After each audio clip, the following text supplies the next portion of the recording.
Lúc này, gã mới rốt cuộc hiểu rõ, đối phương vì sao dám không thèm để ý chút nào thả bọn họ đi. Nguyên lai tất cả mọi thứ của gã đã sớm bị đối phương thấy rõ.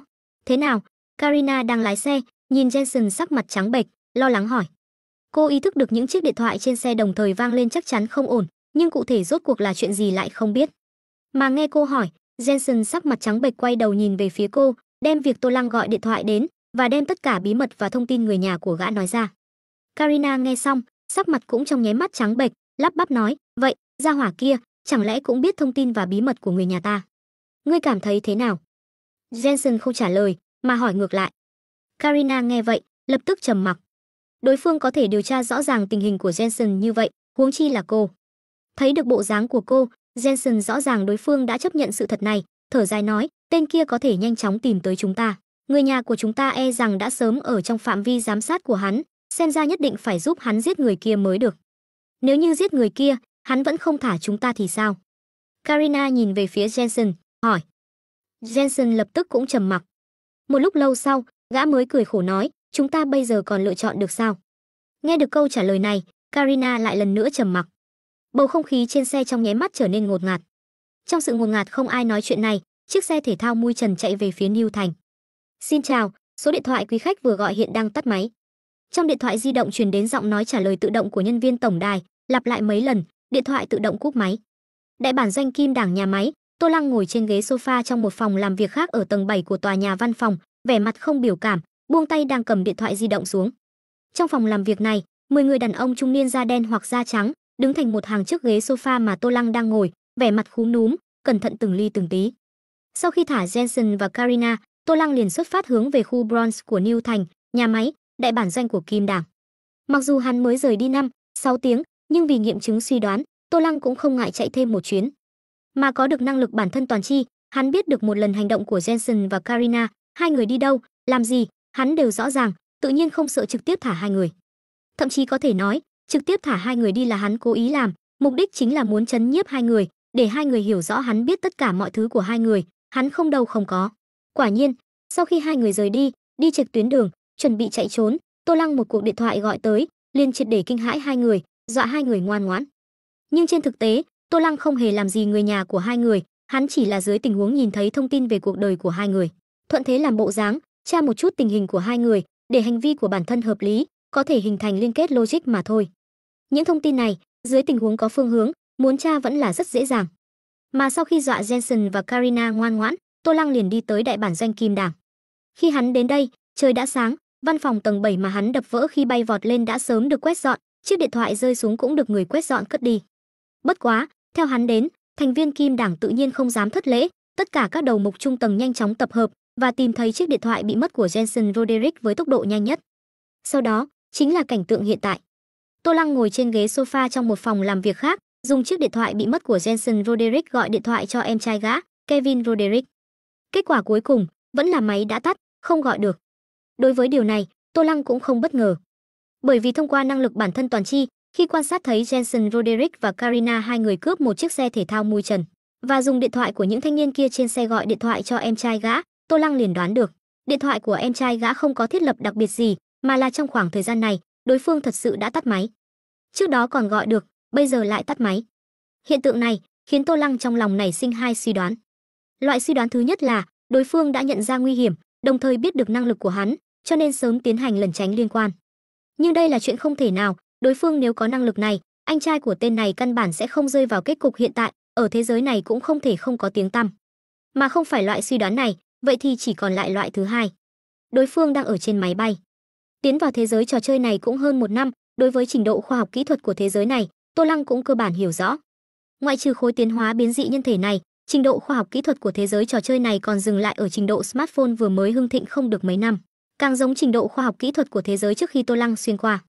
Với trình độ khoa học kỹ thuật như vậy, cơ bản mỗi người đều không rời tay khỏi điện thoại di động vài phút, chứ đừng nói đến gần 1 ngày. Trừ phi là cố ý tắt máy, không thì chỉ có một khả năng, đó chính là ở trên máy bay bị yêu cầu cưỡng chế tắt máy, hoặc là mở chế độ máy bay. Trước đó Jensen Roderick khi bị hắn bóp cổ, vẫn còn đang gọi điện thoại cho em trai Kevin, bây giờ đối phương liền tắt máy, ở trên máy bay, đáp án này đã rất rõ ràng. Đối phương hiển nhiên là đã nhận ra anh trai mình bên này không ổn, từ quốc gia cổ phương Đông du học đáp máy bay chạy tới. Dưới tình huống đã biết đối phương không đơn giản, đây là lời giải thích hợp lý nhất. Như vậy cũng tốt. Đối phương đã trở về, vừa vặn giảm bớt công phu Tô Lăng xuyên quốc gia bắt người hỏi thăm. Về phần chuyện thiết lập liên quan, sớm một ngày hay một ngày cũng không khác nhau quá nhiều. Mình ở trong tối, đối phương ở ngoài sáng, coi như đối phương có năng lực kỳ lạ gì, hắn đợi đối phương xuống máy bay, lấy điện thoại giao lưu trực tiếp thiết lập liên quan. Sau khi nhìn trộm thông tin về cuộc đời của đối phương, cũng có thể chuẩn bị sớm. Nghĩ tới đây, Tô Lăng liền tạm thời không nghĩ sâu về phương diện này nữa, ánh mắt nhìn về phía đám thành viên Kim Đảng đang đứng trước mặt hắn. Các ngươi, cử một người ra nói một chút về cục diện thế lực hắc bang hiện tại của New Thành. Giọng nói nhàn nhạt vang lên, Tô Lăng vẻ mặt lạnh nhạt nói với đám thành viên Kim Đảng. Chuyến này mặc dù không thông qua điện thoại của Jensen Roderick, cùng em trai gã thiết lập liên quan, nhìn trộm thông tin về cuộc đời của đối phương, nhưng cũng không tính là đi toi công. Hắn vừa vặn thừa dịp cơ hội này, phân phó một số việc cho Kim Đảng hiện tại. Nghe được lời Tô Lăng, đám thành viên Kim Đảng ở đây đều sững sờ, có chút không hiểu Tô Lăng nghe ngóng cái này làm gì. Nhưng khiếp sợ trước thực lực cường đại của Tô Lăng, một người trong số tất cả mọi người vẫn rất nhanh cử ra một đại diện, bắt đầu kể về cục diện thế lực hắc bang hiện tại của New Thành. New Thành tổng cộng có 5 khu lớn: Queens, Brooklyn, Bronx, Manhattan, đảo Staten. Trong đó, ngoại trừ Manhattan, 4 khu khác đều có ít nhiều thế lực hắc bang. Nguyên nhân chủ yếu là Manhattan là đại bản doanh của các nhà tư bản Eric, không cho phép người bình thường tầng dưới chót nhúng tay, cho nên khu vực này không có hắc bang, hoặc là nói, các nhà tư bản chính là hắc bang lớn nhất của khu vực này. Mà Kim Đảng là một trong số rất nhiều hắc bang ở Bronx, không tính là mạnh nhất, cũng không tính là yếu nhất. Về phần hắc bang ở các khu khác, Kim Đảng cũng không rõ ràng lắm, chỉ biết những cái nổi danh, nhưng không biết những cái nhỏ. Tô Lăng sau khi nghe xong lời kể của thành viên Kim Đảng được cử ra, suy tư gật đầu. Sau đó, hắn giọng điệu nhàn nhạt phân phó, từ hôm nay trở đi, các ngươi bắt đầu khuếch trương địa bàn ra bên ngoài, gặp phải người không giải quyết được liền trở về nói với ta sẽ đích thân đi giải quyết. Đã sau này các ngươi phải làm việc cho ta, như vậy ta liền muốn để Kim Đảng trở thành hắc bang lớn nhất New Thành. Nghe được lời Tô Lăng, tất cả thành viên Kim Đảng ở đây đầu tiên là sững sờ, sau đó trong lòng mừng rỡ không thôi. Bọn họ đã tận mắt chứng kiến Tô Lăng đánh bại Jensen mà không hề hấn gì. Mặc dù bọn họ không nhìn thấy quá trình cụ thể, nhưng điều đó không quan trọng, kết quả mới là quan trọng nhất. Kim Đảng một mực không thể lớn mạnh nguyên nhân cũng là bởi vì mấy thế lực hắc bang ở Bronx, thực lực mọi người chênh lệch không lớn, thực lực của các đầu mục cao tầng, còn có số lượng thành viên, vũ khí hỏa lực, vân vân. Không có thực lực nghiền ép tuyệt đối là không thể chiếm đoạt một hắc bang khác, chiếm cứ địa bàn của đối phương. Nhưng bây giờ, sự xuất hiện của Tô Lăng lại phá vỡ sự cân bằng này. Dưới tình huống số lượng thành viên và vũ khí hỏa lực của hai bên giống nhau, nếu như cao tầng có thể nghiền ép tuyệt đối, như vậy muốn chiếm đoạt những thế lực hắc bang khác liền không còn là giấc mơ. Bất quá, sau khi kinh ngạc vui mừng, đám thành viên Kim Đảng ở đây lại lộ vẻ do dự. Điều này là bởi vì mặc dù bọn họ có được thực lực cao tầng nghiền ép tuyệt đối, nhưng không có nghĩa là có thể thuận lợi chiếm đoạt những thế lực hắc bang khác. Ở New Thành, loại thành phố kinh tế thứ nhất của Eric này, thế lực hắc bang muốn sống sót, không chỉ cần thực lực và nhân số, còn nhất định phải có bối cảnh. Trên thực tế, phần lớn thế lực hắc bang ở New Thành, phía sau đều có chỗ dựa là các nhân vật lớn trong chính quyền Eric, không thì căn bản không thể sống sót ở New Thành. Mà tiền mà thế lực hắc bang kiếm được thông qua các loại làm ăn phi pháp, phần lớn đều rơi vào túi của những nhân vật lớn này. Những vấn đề này, thành viên tầng dưới chót của hắc bang sẽ không hiểu, thành viên tầng dưới chót luôn cho rằng dám đánh dám giết liền có thể thành công, nhưng đến trung tầng, dần dần sẽ hiểu rõ đạo lý này. Bởi vậy, mặc dù Tô Lăng có được thực lực nghiền ép tuyệt đối, nhưng nói cho cùng, có thể khuếch trương địa bàn hay không, vẫn là do những nhân vật lớn kia quyết định. Thậm chí, trước mắt thanh niên châu Á này mặc dù thực lực có thể nghiền ép lão đại Jensen trước kia, nhưng có thể thu được sự công nhận của nhân vật lớn phía sau Kim Đảng hay không cũng là một vấn đề. Dù sao hiện tại mới qua một ngày. Cho nên, cho dù động lòng trước lời Tô Lăng, nhưng các thành viên trung tầng Kim Đảng ở đây không mạo muội nhận lời. Nhưng thực lực của Tô Lăng quả thật lại quá cường đại, bọn họ cũng không dám qua loa, thế là các thành viên Kim Đảng ở đây nhìn nhau, lần lượt có người mở miệng nói: "Vị này, lão đại, khuếch trương giữa các hắc bang không đơn giản như ngài nghĩ." Đúng vậy, tình hình trong này cực kỳ phức tạp, không phải nói đánh bại lão đại của hắc bang khác liền có thể chiếm đoạt địa bàn của bọn họ. Những thành viên Kim Đảng này nhao nhao mở miệng, nói đều rất uyển chuyển và mập mờ. Bọn họ đang thăm dò Tô Lăng có nghe hiểu hàm nghĩa trong đó hay không. Nếu như không hiểu, chứng minh đối phương chỉ là một đứa trẻ miệng còn hôi sữa, chỉ có thực lực thân thể cường đại mà thôi, mặc dù lợi hại, nhưng trước các loại vũ khí hiện đại và quái vật khổng lồ quốc gia này, thực lực thân thể mạnh hơn nữa cũng không đáng là gì. Bọn họ tự nhiên cũng không thể đi theo đối phương làm càn. Chỉ có đối phương nghe hiểu, đồng thời đưa ra phương án giải quyết cụ thể, bọn họ mới nghe lời đối phương. Tô Lăng nhìn thấy bộ dạng của đám trung tầng Kim Đảng này, tự nhiên liền biết đám người này có ý đồ gì. Đối với sự phát triển của thế lực hắc bang ở New Thành, hắn đương nhiên cũng rõ ràng. Mà coi như không rõ ràng, sau khi xem thông tin về cuộc đời của Jensen Roderick cũng nên rõ ràng. Hắn lúc này ngắt lời đám người, từ tốn nói, ông chủ sau màn ta sẽ đi giải quyết, các ngươi chỉ cần khuếch trương địa bàn là được. Lời nói này lập tức khiến các trung tầng kim đảng ở đây ngậm miệng. Các trung tầng kim đảng ở đây lại nhìn nhau, sau khi rõ ràng Tô Lăng có thể nghe hiểu lời nói của bọn họ cũng không nói thêm gì, mà mang theo một chút mong đợi đồng thanh đáp, vâng. Tô Lăng đã hiểu từng khía cạnh trong đó, như vậy cũng hẳn là người thông minh. Nếu như đối phương thật sự có thể làm được ông chủ sau màn, như vậy bọn họ kim đảng có lẽ thật sự có thể điên cuồng khuếch trương địa bàn, trở thành hắc bang thứ nhất Niu Thành cũng không chừng. Nghĩ tới đây, bọn họ không khỏi có chút kích động. Mà rất nhanh, Tô Lăng liền xác nhận lời nói của mình. Trưa hôm đó, đám trung tầng kim đảng và Tô Lăng liền nhận được điện thoại của nhân vật lớn sau màn của kim đảng, thông báo cho bọn họ quyền khuếch trương địa bàn, nguyên nhân trong đó tự nhiên là nhờ vào Tô Lăng. Dưới năng lực bản thân toàn chi, một cú điện thoại liền cùng vị nhân vật lớn sau màn của kim đảng này thiết lập liên quan, nhìn trộm thông tin về cuộc đời của hắn, những góc khuất kia, dùng những góc khuất này uy hiếp, đối phương tự nhiên ngoan ngoãn đi vào khuôn khổ. Tối hôm đó, các thành viên kim đảng liền bắt đầu khuếch trương địa bàn. Mà cùng lúc đó, Manhattan, khu thượng lưu. Leon kết thúc ngày làm việc đầu tiên trong nội các, đang lái xe, nghe nhạc chạy trên đường về nhà. Bởi vì là ngày đầu tiên tiến vào nội các làm việc, cho nên hắn cần làm ra một bộ dáng cực kỳ chăm chỉ ra sức, cho tới khi tất cả mọi người đều đi rồi, đến bây giờ mới tan tầm về nhà. Mà hắn lái xe với tốc độ rất nhanh, bởi vì hắn có chút cấp thiết muốn nhanh chóng trở về. Sau khi tự thấy tích lũy thế không sai biệt lắm, hắn liền bắt đầu tìm kiếm những chiến hữu phe đỏ khác. Mà hắn làm là ở rất nhiều diễn đàn mạng có lưu lượng cao của thế giới này, thông qua từng máy tính ma làm bàn đạp, che giấu bản thân, đăng một số câu nói và sự kiện thường gặp ở các quốc gia thế giới thực, cũng dùng tiền tiến hành tuyên truyền rộng rãi. Bất quá, bởi vì không phải là người của các quốc gia này, cho nên hắn đăng đều là một số câu nói đại chúng quốc tế hóa, sau khi nổi tiếng ở những quốc gia này. Điều này rất có thể cũng sẽ thu hút sự chú ý của người chơi phe xanh kia. Đối với điều này, Leon cũng không có biện pháp gì tốt. Muốn tìm kiếm chiến hữu, đây là điều tất yếu phải chấp nhận rủi ro. Huống chi, cùng là người chơi cấp S, trong lòng tự có ngạo khí, hắn cũng không cảm thấy mình yếu hơn hai người chơi cấp S đứng đầu bảng xếp hạng kia. Cho nên, coi như thật sự bị người chơi cấp S phe xanh chú ý tới, hắn cũng không sợ. Cùng lắm thì trước tiên đọ sức một trận, mọi người thể hiện ra thủ đoạn và thực lực của mình thôi. Nghĩ vậy, Leon không nghĩ nhiều nữa, đạp chân ga, ra tốc chạy, chuẩn bị nhanh chóng trở về, xem sau khi hắn đăng thông tin tìm người, có chiến hữu hoặc quân địch hư thực thực nào gửi tin tức đến hay không.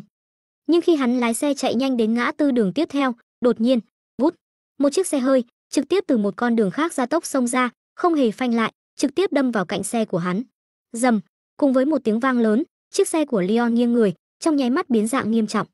Đồng thời, lực quán tính to lớn trực tiếp khiến chiếc xe văng ra, bành một tiếng, đập vào góc tường của một tòa nhà cao tầng ở ngã tư đường.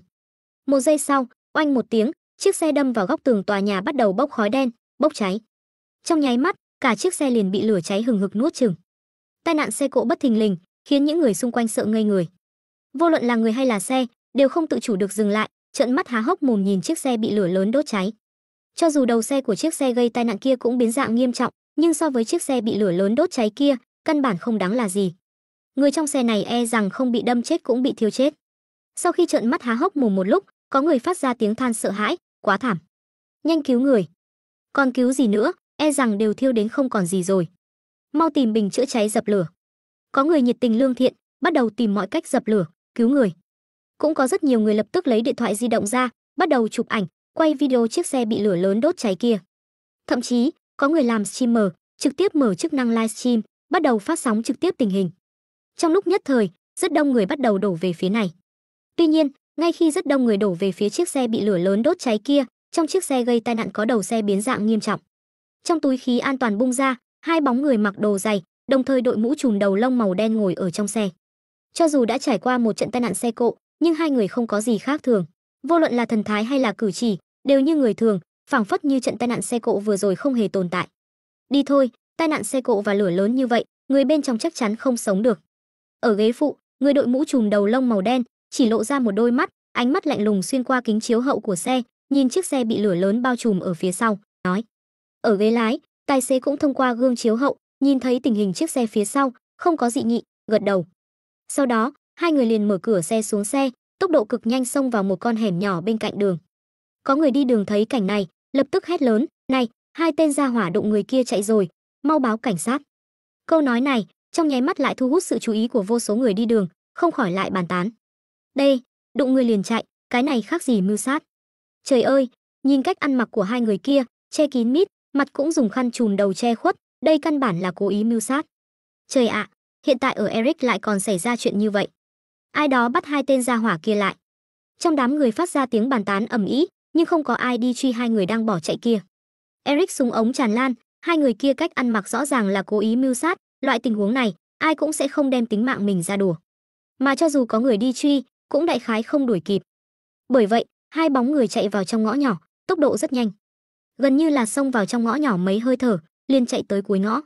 Ngay sau đó, hai bóng người này nhanh nhẹn lật qua bức tường cao ở cuối ngõ, đi tới một con hẻm khác. Sau đó, hai bóng người này lại rẽ trái rẽ phải, không ngừng vượt qua ngõ nhỏ, nhanh chóng rời khỏi địa điểm xảy ra tai nạn xe cộ. Đợi đến khi rời xa một khoảng cách, hai bóng người này mới ở trong một con hẻm không người, cách đó rất xa. Hai tay riêng biệt nắm lấy quần áo và đồ lót giày cộm đang mặc trên người, sau đó xoẹt một tiếng, mạnh mẽ xé toạc quần áo trên người. Mà trong quần áo và đồ lót bị xé toạc xuống, hai người vẫn còn mặc một bộ quần áo khác, theo thứ tự là một bộ áo hoodie đôi màu tím. Lúc này, sau khi lộ ra thân hình, cũng có thể thấy rõ, hai người này theo thứ tự là một nam một nữ. Người nữ trên áo hoodie màu tím, thân dưới là tất cao màu đen và giày thể thao, nhìn ra rõ ràng là con lai đen trắng. Nam là người da trắng, thân trên áo hoodie màu tím, thân dưới là quần jean rách và giày thể thao. Sau khi xé toạc quần áo và đồ lót giày cộm bên ngoài, hai người này lại tháo mũ trùm đầu màu đen xuống, nghiễm nhiên biến thành một đôi tình nhân bình thường. Mà hai người này chính là Jensen và Karina. Bọn họ chính là đang chấp hành việc mà Tô Lăng yêu cầu bọn họ làm, giết người. Về phần thân phận của người bị giết, bọn họ không quan tâm. Người nhà ở trong tay tiến sĩ kia, bọn họ căn bản không có lựa chọn, đi thôi. Đem quần áo và đồ lót bị xé toạc, còn có khăn trùm đầu, ném vào thùng rác trong ngõ nhỏ, Jensen và Karina liền đi ra khỏi ngõ. Chuẩn bị ngụy trang thành một đôi tình nhân bình thường, đi tìm Tô Lăng phục mệnh. Tuy nhiên, bọn họ không biết là, từ khi hai người rời khỏi chiếc xe gây tai nạn, lại đến một đường chạy trốn đến đây và xé toạc quần áo thay đổi trang phục. Quá trình này, một lần hành động của bọn họ đều bị một chiếc máy bay không người lái nhỏ nhắn trên không trung quay lại. Cùng lúc đó, trên nóc các tòa nhà cao tầng xung quanh, một bóng dáng mạnh mẽ đang vượt qua từng tòa nhà cao tầng với tốc độ và sức mạnh vượt qua người thường, nhanh chóng hướng về vị trí của hai người. Bóng dáng này chính là nhân vật ban kiệt minh mà người chơi cấp S Leon dấn thân vào thế giới này. Là người chơi cấp S, chỉ số thuộc tính cơ thể đều vượt qua 10 điểm, bình quân khoảng 12, 13 điểm, đồng thời còn có không ít đạo cụ tích lũy, hắn làm sao có thể dễ dàng bị một trận tai nạn xe cộ giết chết. Khi phát hiện có xe cố ý đâm về phía mình, trong đầu hắn lúc ấy liền nghĩ đến rất nhiều khả năng. Hắn mới tiến vào thế giới trò chơi này hơn 1 năm, trong lúc đó phần lớn thời gian đều đang chấp hành nhiệm vụ tích lũy chiến công. Sau đó là cua cô con gái mập của nhân vật lớn bản địa kia và chạy quan hệ, cho tới hôm nay chính thức tiến vào nội các, trung tâm quyền lực của một trong những quốc gia mạnh nhất thế giới này. Với thân phận trước mắt của hắn, căn bản không đủ để trêu chọc đến sự ám sát của người bản địa của thế giới này. Lại thêm, hắn hôm qua đã đăng thông tin tìm người. Bởi vậy, hắn trước tiên đưa ra suy đoán, người tập kích hắn rất có thể là người chơi cấp S phe xanh kia. Thế là, xuất phát từ cẩn thận, hắn trực tiếp lại sử dụng một tấm thuấn di thẻ, từ trong xe dịch chuyển tức thời đến nóc tòa nhà cao tầng gần đó. Sau đó, hắn liền bắt đầu quan sát những người trong chiếc xe đâm hắn. Nhưng ai biết, người trong chiếc xe kia sau khi xuống xe, lại không đến gần chiếc xe của hắn tìm kiếm, tiến hành đuổi cùng giết tận, mà trong nháy mắt trốn vào trong ngõ nhỏ gần đó. Trong chớp nhoáng này khiến Leon có chút mê hoặc. Bọn họ là người chơi, có thể thông qua thông tin động thái của hệ thống trò chơi để xác nhận đối thủ có bị loại khỏi cuộc chơi hay không. Mà không có nhận được thông tin loại bỏ, như vậy thì chứng minh hắn không có việc gì, đối phương nếu thật sự là người chơi cấp S phe xanh, đã đoạt tiên cơ, phát hiện tung tích của hắn tiến hành tập kích, chắc chắn không nên dễ dàng bỏ qua hắn mới đúng. Bởi vì một khi bỏ qua hắn ở đây, như vậy cơ bản cũng là đang rút đội ngũ người chơi còn lại của phe đỏ, xác nhận thân phận của hắn. Cứ như vậy, 6 đội ngũ của phe đỏ rất nhanh sẽ liên hợp lại, khiến độ khó của đối phương, thân là phe xanh, trong trò chơi này tăng lên rất nhiều. Việc hãm mình vào bất lợi như vậy, đây thật sự là người chơi cấp S có thể làm được sao?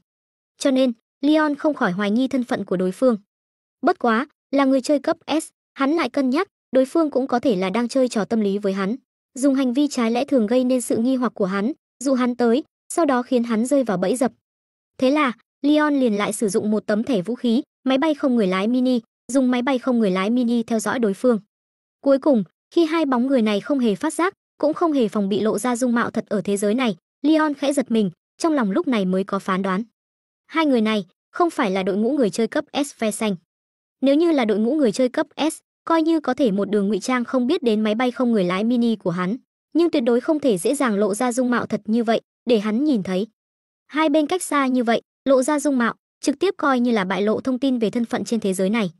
Người chơi cấp S tất nhiên là nắm giữ rất nhiều kỹ năng, kỹ thuật máy tính càng là kỹ năng phi thường phổ thông bình thường trong đó. Mà coi như không biết kỹ năng kỹ thuật máy tính, dùng máy bay không người lái mini chụp ảnh, hắn cũng có thể đi rút lui. Sau đó từ một nơi bí mật gần đó tra tìm, khóa chặt thông tin về thân phận của đối phương, lợi dụng thế lực của thế giới này để tiến hành truy nã truy sát. Người chơi cấp S mặc dù rất lợi hại, nhưng không thể đối mặt với sự ám sát không ngừng nghỉ mà không hề phạm sai lầm.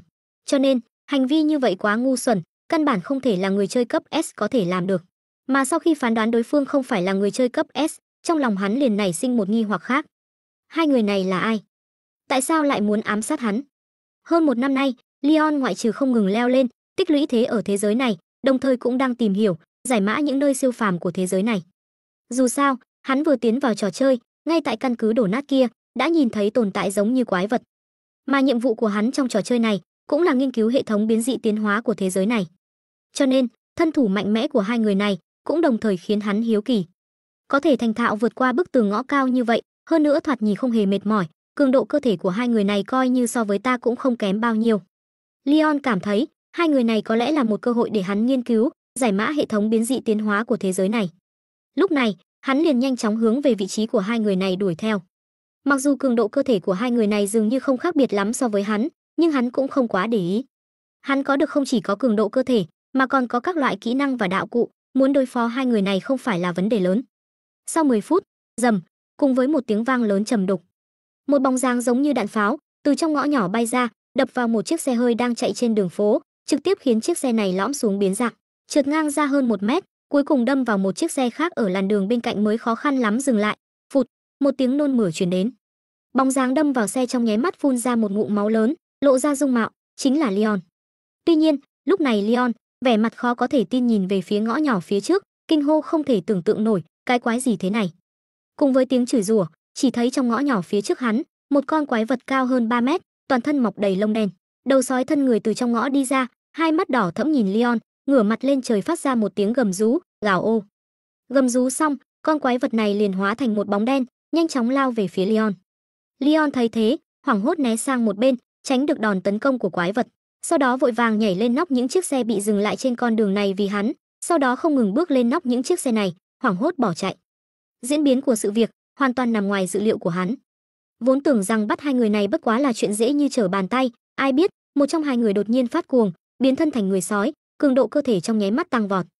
Chỉ một đòn quét ngang, liền dùng ra cự lực vượt qua phạm vi chịu đựng của hắn, đánh bay hắn ra khỏi ngõ nhỏ, đập vào chiếc xe hơi đang chạy trên đường bên ngoài. Lực lượng kinh khủng như vậy, hắn trong nháy mắt liền ý thức được, mình căn bản không có cách đối kháng trực diện. Trốn mới là lựa chọn duy nhất chính xác. Xoẹt. Đột nhiên, một tiếng xé rách từ phía sau truyền đến. Leon vô thức quay đầu nhìn thoáng qua, chỉ thấy con người sói kia lao tới chiếc xe mà hắn vừa đập trúng, lại khiến chiếc xe trượt ngang một khoảng cách, sau đó trực tiếp mạnh mẽ xé toạc cửa xe, sau đó răng rắc mấy tiếng, cùng với lá sắt bên ngoài cửa xe, cắn xé thành mấy mảnh vụn. Cảnh tượng này lập tức khiến Leon tê cả da đầu. Chết tiệt, cái này gần sánh ngang với quái vật ở căn cứ trước kia, thế giới này quá nguy hiểm. Leon nhịn không được thầm mắng một tiếng, sau đó không dám trì hoãn nữa, chạy trốn với tốc độ cao nhất. Tuy nhiên, Jensen biến thành người sói dường như đã để mắt tới hắn, sau khi cắn xé cửa xe thành mảnh vụn, liền nhảy lên nóc những chiếc xe trên con đường này, bắt đầu truy sát Leon. Thế là, trên đường phố Manhattan của New Thành, lại bắt đầu một trận truy đuổi giữa người sói và pháp sư. Jensen biến thân người sói, dựa vào lực lượng và tốc độ cường đại, không ngừng đuổi kịp Leon, mà Leon mỗi lần bị đuổi kịp, liền hoặc là lợi dụng thân hình linh hoạt né tránh, hoặc là sử dụng một tấm đạo cụ để thoát thân. Jensen sau khi biến thân người sói, đã mất đi lý trí, hành động hoàn toàn dựa vào bản năng, liền mỗi lần đều để Leon có thể trốn thoát. Nhưng, Jensen sau khi biến thân người sói, dường như cũng thức tỉnh khứu giác của gen chó, bất kể Leon trốn ở đâu, đều có thể dựa vào mùi tìm thấy đối phương. Trong lúc nhất thời, Leon căn bản không vứt bỏ được Jensen đã biến thành người sói. Mà Jensen vì đã mất đi lý trí, không thể lợi dụng thân thể cường đại một cách hiệu quả, cũng không thể làm tổn thương Leon đang chạy trốn. Mặt khác, cuộc truy đuổi của hai bên cũng bị mọi người trên đường phố New Thành nhìn thấy, nhao nhao chấn động. Trời ạ, trên đời này lại thật sự có người sói tồn tại. Anh chàng bị người sói truy kia đang sử dụng ma pháp sao? Sao đột nhiên lại biến mất tại chỗ, sau đó xuất hiện ở một bên khác? Trời ơi, đây là đang quay phim sao? Quá giống thật. Mọi người trên đường phố Manhattan của New Thành, sau khi hết khiếp sợ, bàn tán ầm ĩ. Mà ngay khi mọi người trên đường phố Manhattan của New Thành, bởi vì trận truy đuổi này bàn tán ầm ĩ, một trong những nhân vật chính của trận truy đuổi này, Leon đang chạy ở phía trước, sắc mặt dần dần trở nên khó coi. Bởi vì, trong quá trình truy đuổi này, đạo cụ của hắn đang từng tấm bị tiêu hao. Lúc này, Hắn rốt cục ý thức được không ổn.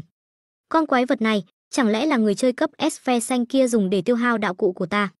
Suy đoán này, trong nháy mắt khiến hắn cảm thấy nặng nề trong lòng.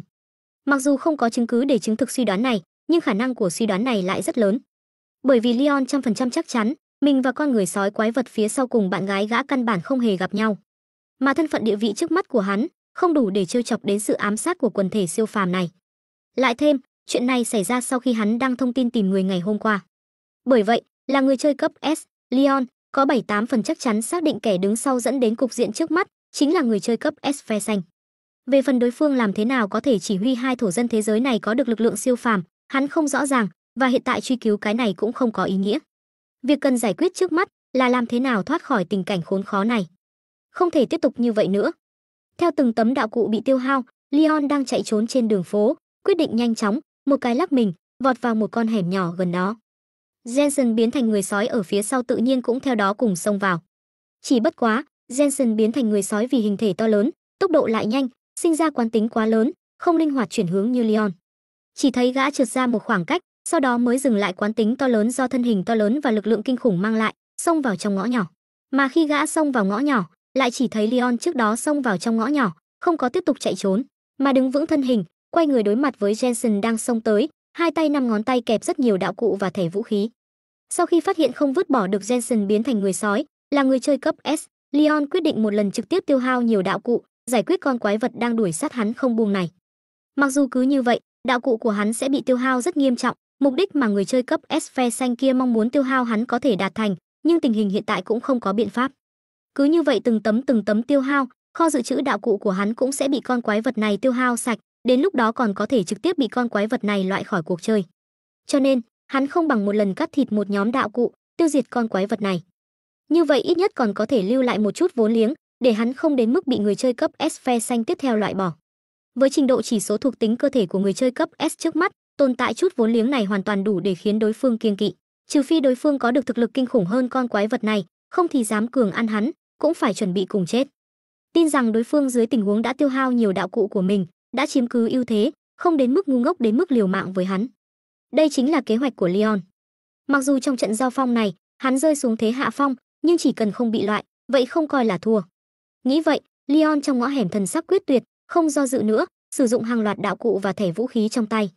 Mấy phút đồng hồ sau, trong ngõ hẻm tối đen, bóng dáng to lớn cao hơn 3 mét, máu me khắp người, ngã ngửa ra sau, ầm một tiếng, đập xuống đất, không còn phản ứng. Đối diện bóng dáng to lớn này, Leon sắc mặt tái nhợt xoay người rời đi, không hề dừng lại. Cường độ cơ thể của con quái vật này, các chỉ số thuộc tính cơ thể tối thiểu vượt qua 20 điểm.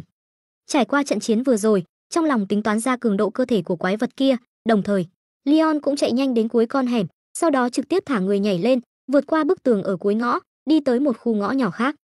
Sau đó, hắn vừa cảnh giác đề phòng xung quanh có thể có tập kích, vừa nhanh chóng đi về phía đầu ngõ nhỏ bên ngoài đường phố. Sự tình mặc dù có chút long đong, cường độ cơ thể của quái vật kia có chút vượt quá dự đoán của hắn, khiến hắn bị thương nhẹ, nhưng cuối cùng vẫn thuận lợi giết chết quái vật kia. Về phần bạn gái của quái vật kia, đã sớm bị hắn dùng cách đấu kỹ cao cấp đánh chết ở trong con hẻm đầu tiên. Cũng chính bởi vì đánh chết người phụ nữ trong hai người, mới khiến người đàn ông kia phát cuồng, cuối cùng biến thân thành quái vật. Kinh sợ. Đương nhiên, hiện tại những điều này đều không quan trọng. Tiếp theo, chỉ cần đề phòng người chơi cấp S phe xanh kia tập kích là được. Qua đêm nay, thậm chí có thể nói, chỉ cần mấy giờ, động tĩnh truy đuổi của hắn và quái vật kia hẳn là sẽ lan truyền khắp mạng lưới. Đến lúc đó, 5 đội ngũ người chơi phe đỏ còn lại sẽ biết đến sự tồn tại của hắn, sẽ hướng về nơi hắn ở tụ tập. Đến lúc đó, 6 đội ngũ người chơi phe đỏ tập kết, tên gia hỏa phe xanh kia sau này trong trò chơi sẽ gặp khó khăn trùng trùng. Hắn chỉ cần chú ý đừng để bị tên kia đánh lén loại bỏ, tiếp theo liền có thể chuyên tâm vào nhiệm vụ chính tuyến của thế giới trò chơi này. Nghĩ tới đây, sự chú ý của Leon không khỏi càng thêm tập trung, đồng thời, tốc độ chạy của hắn dưới chân cũng nhanh hơn. Phía trước hắn, lối ra ngõ nhỏ bên ngoài, chính là một con đường khác của Manhattan. Chỉ cần sau khi ra ngoài, hắn liền có thể đi đến nơi đông người, lợi dụng người bản địa của thế giới này để giúp hắn che giấu làm lá chắn, đồng thời lợi dụng thân phận chỉ huy lực lượng cảnh sát New Thành để bảo vệ hắn. Chỉ cần nhịn đến 5 đội ngũ người chơi phe đỏ còn lại đến, hắn liền an toàn. Tuy nhiên, ngay khi hắn sắp chạy đến lối ra ngõ nhỏ, đột nhiên, một bóng dáng từ bên ngoài tiến vào. Leon khẽ giật mình, thân hình đang chạy không khỏi chậm lại, ánh mắt cảnh giác nhìn người tới. Dưới ánh đèn vàng mờ nhạt đầu ngõ, hắn có thể thấy rõ người đến là một thanh niên châu Á, nhìn bình thường, nhưng hắn không hề thả lỏng cảnh giác. Ở trên con đường này, Có người bỗng nhiên đi vào con hẻm mà hắn phải vượt qua, xác suất trùng hợp có, nhưng không lớn. Xác suất lớn hơn, người tới rất có thể là đội ngũ người chơi phe xanh kia. Bỗng nhiên, Leon sững sờ, nhìn thanh niên châu Á đi tới phía trước, hắn càng nhìn càng thấy quen mắt, cảm giác đã gặp ở đâu đó. Một tia sáng đột nhiên lóe qua đầu óc hắn. Hắn nhớ ra đã thấy gương mặt châu Á này ở đâu, căn cứ. 1 năm trước khi hắn vừa tiến vào trò chơi, căn cứ nghiên cứu nhân thể phi pháp kia. Khuôn mặt của thanh niên châu Á này giống hệt với con quái vật to lớn, đạn bắn không thủng ra kia. Trong nháy mắt, đồng tử Leon đột nhiên co rút. Thời gian này, ở nơi này nhìn thấy đối phương. Thân phận của đối phương đã rõ ràng. Leon liền muốn lấy ra những đạo cụ và thẻ vũ khí có uy lực lớn còn sót lại để chấn nhiếp đối phương, nhưng đột nhiên, trước mắt hắn bỗng nhiên hoa lên. Một lúc sau, bóng dáng ở đầu ngõ kia đã đi tới trước mặt hắn. Phập, một cơn đau nhói dữ dội lan khắp toàn thân. Leon khó có thể tin cúi đầu, chỉ thấy một cánh tay từ chính diện xuyên thấu lồng ngực hắn, trực tiếp xuyên qua. Đại não truyền đến cảm giác choáng váng mãnh liệt, ý thức bắt đầu mơ hồ dần. Leon vô thức liền muốn lấy ra đạo cụ áp đáy hòm, thần rũ thuật để trị liệu cơ thể. Nhưng sau đó, hắn nhớ tới bản thân trước đó đã tiêu hao những đạo cụ kia, thuấn di thẻ đã dùng hết, bạo loại thẻ cũng đã dùng trong trận chiến vừa rồi. Còn có rất nhiều đạo cụ và thẻ vũ khí có thể giúp hắn thoát thân khác cũng đều bị con quái vật kia tiêu hao. Hiện tại coi như dùng thần rũ thuật, tấm đạo cụ áp đáy hòm này chữa khỏi vết thương chí mạng của bản thân, cũng không trốn thoát được ma chảo của đối phương. Tốc độ và lực lượng mà đối phương vừa bộc phát đã vượt xa hắn, thậm chí còn mạnh hơn không ít so với con quái vật kia. Chứ đừng nói đến, đối phương dường như còn có năng lực biến thân đã thể hiện ở căn cứ lúc đó. Và lại, hắn có đạo cụ áp đáy hòm, đối phương thân là người chơi cấp S phe xanh, chắc chắn cũng không thiếu đạo cụ. Hắn hiện tại đem tất cả đạo cụ chân quý dùng hết, e rằng cũng khó thoát khỏi kết cục bị loại bỏ. Đã như vậy, làm gì lại tiêu hao đạo cụ của mình? Dù sao sau này trong trò chơi, nhiệm vụ chính tuyến mình đã hoàn thành không nổi, trận doanh chiến mới này, coi như cuối cùng phe đỏ chiến thắng, mình là người đầu tiên bị loại bỏ, đoán chừng cũng rất khó có phần thưởng tốt gì.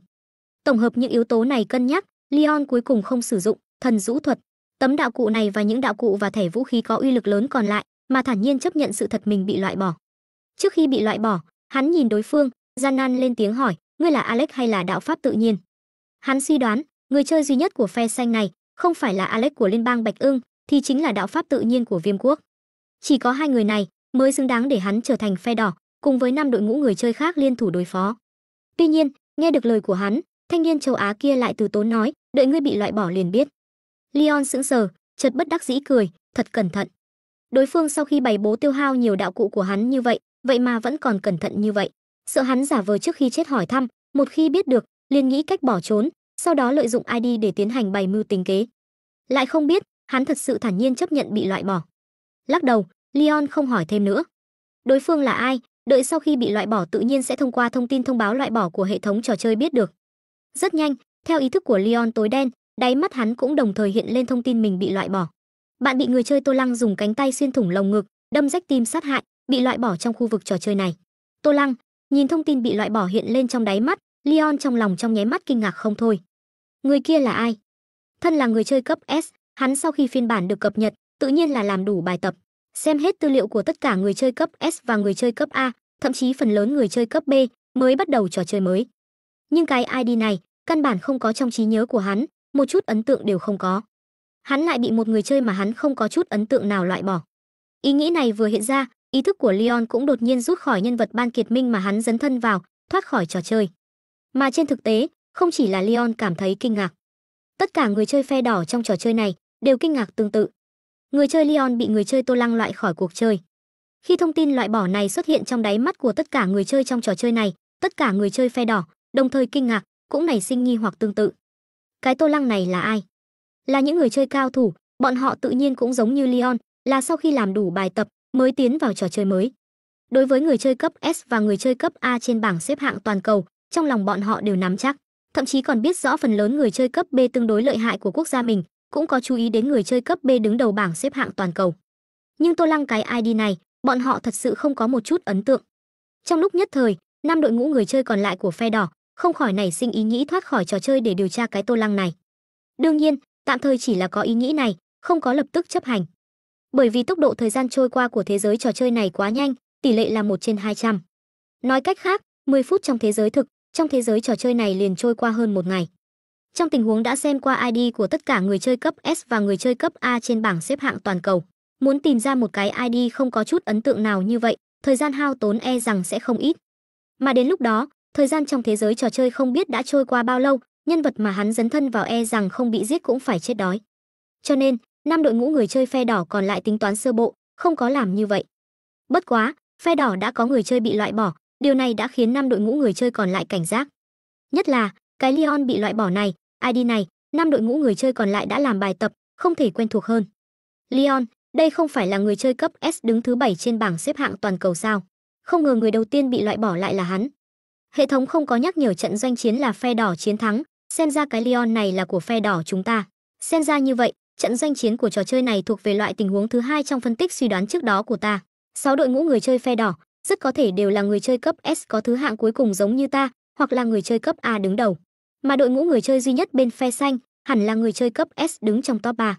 Bất quá, cái Tô Lăng này lại không phải là bất kỳ người nào trong 3 người chơi cấp S đứng đầu.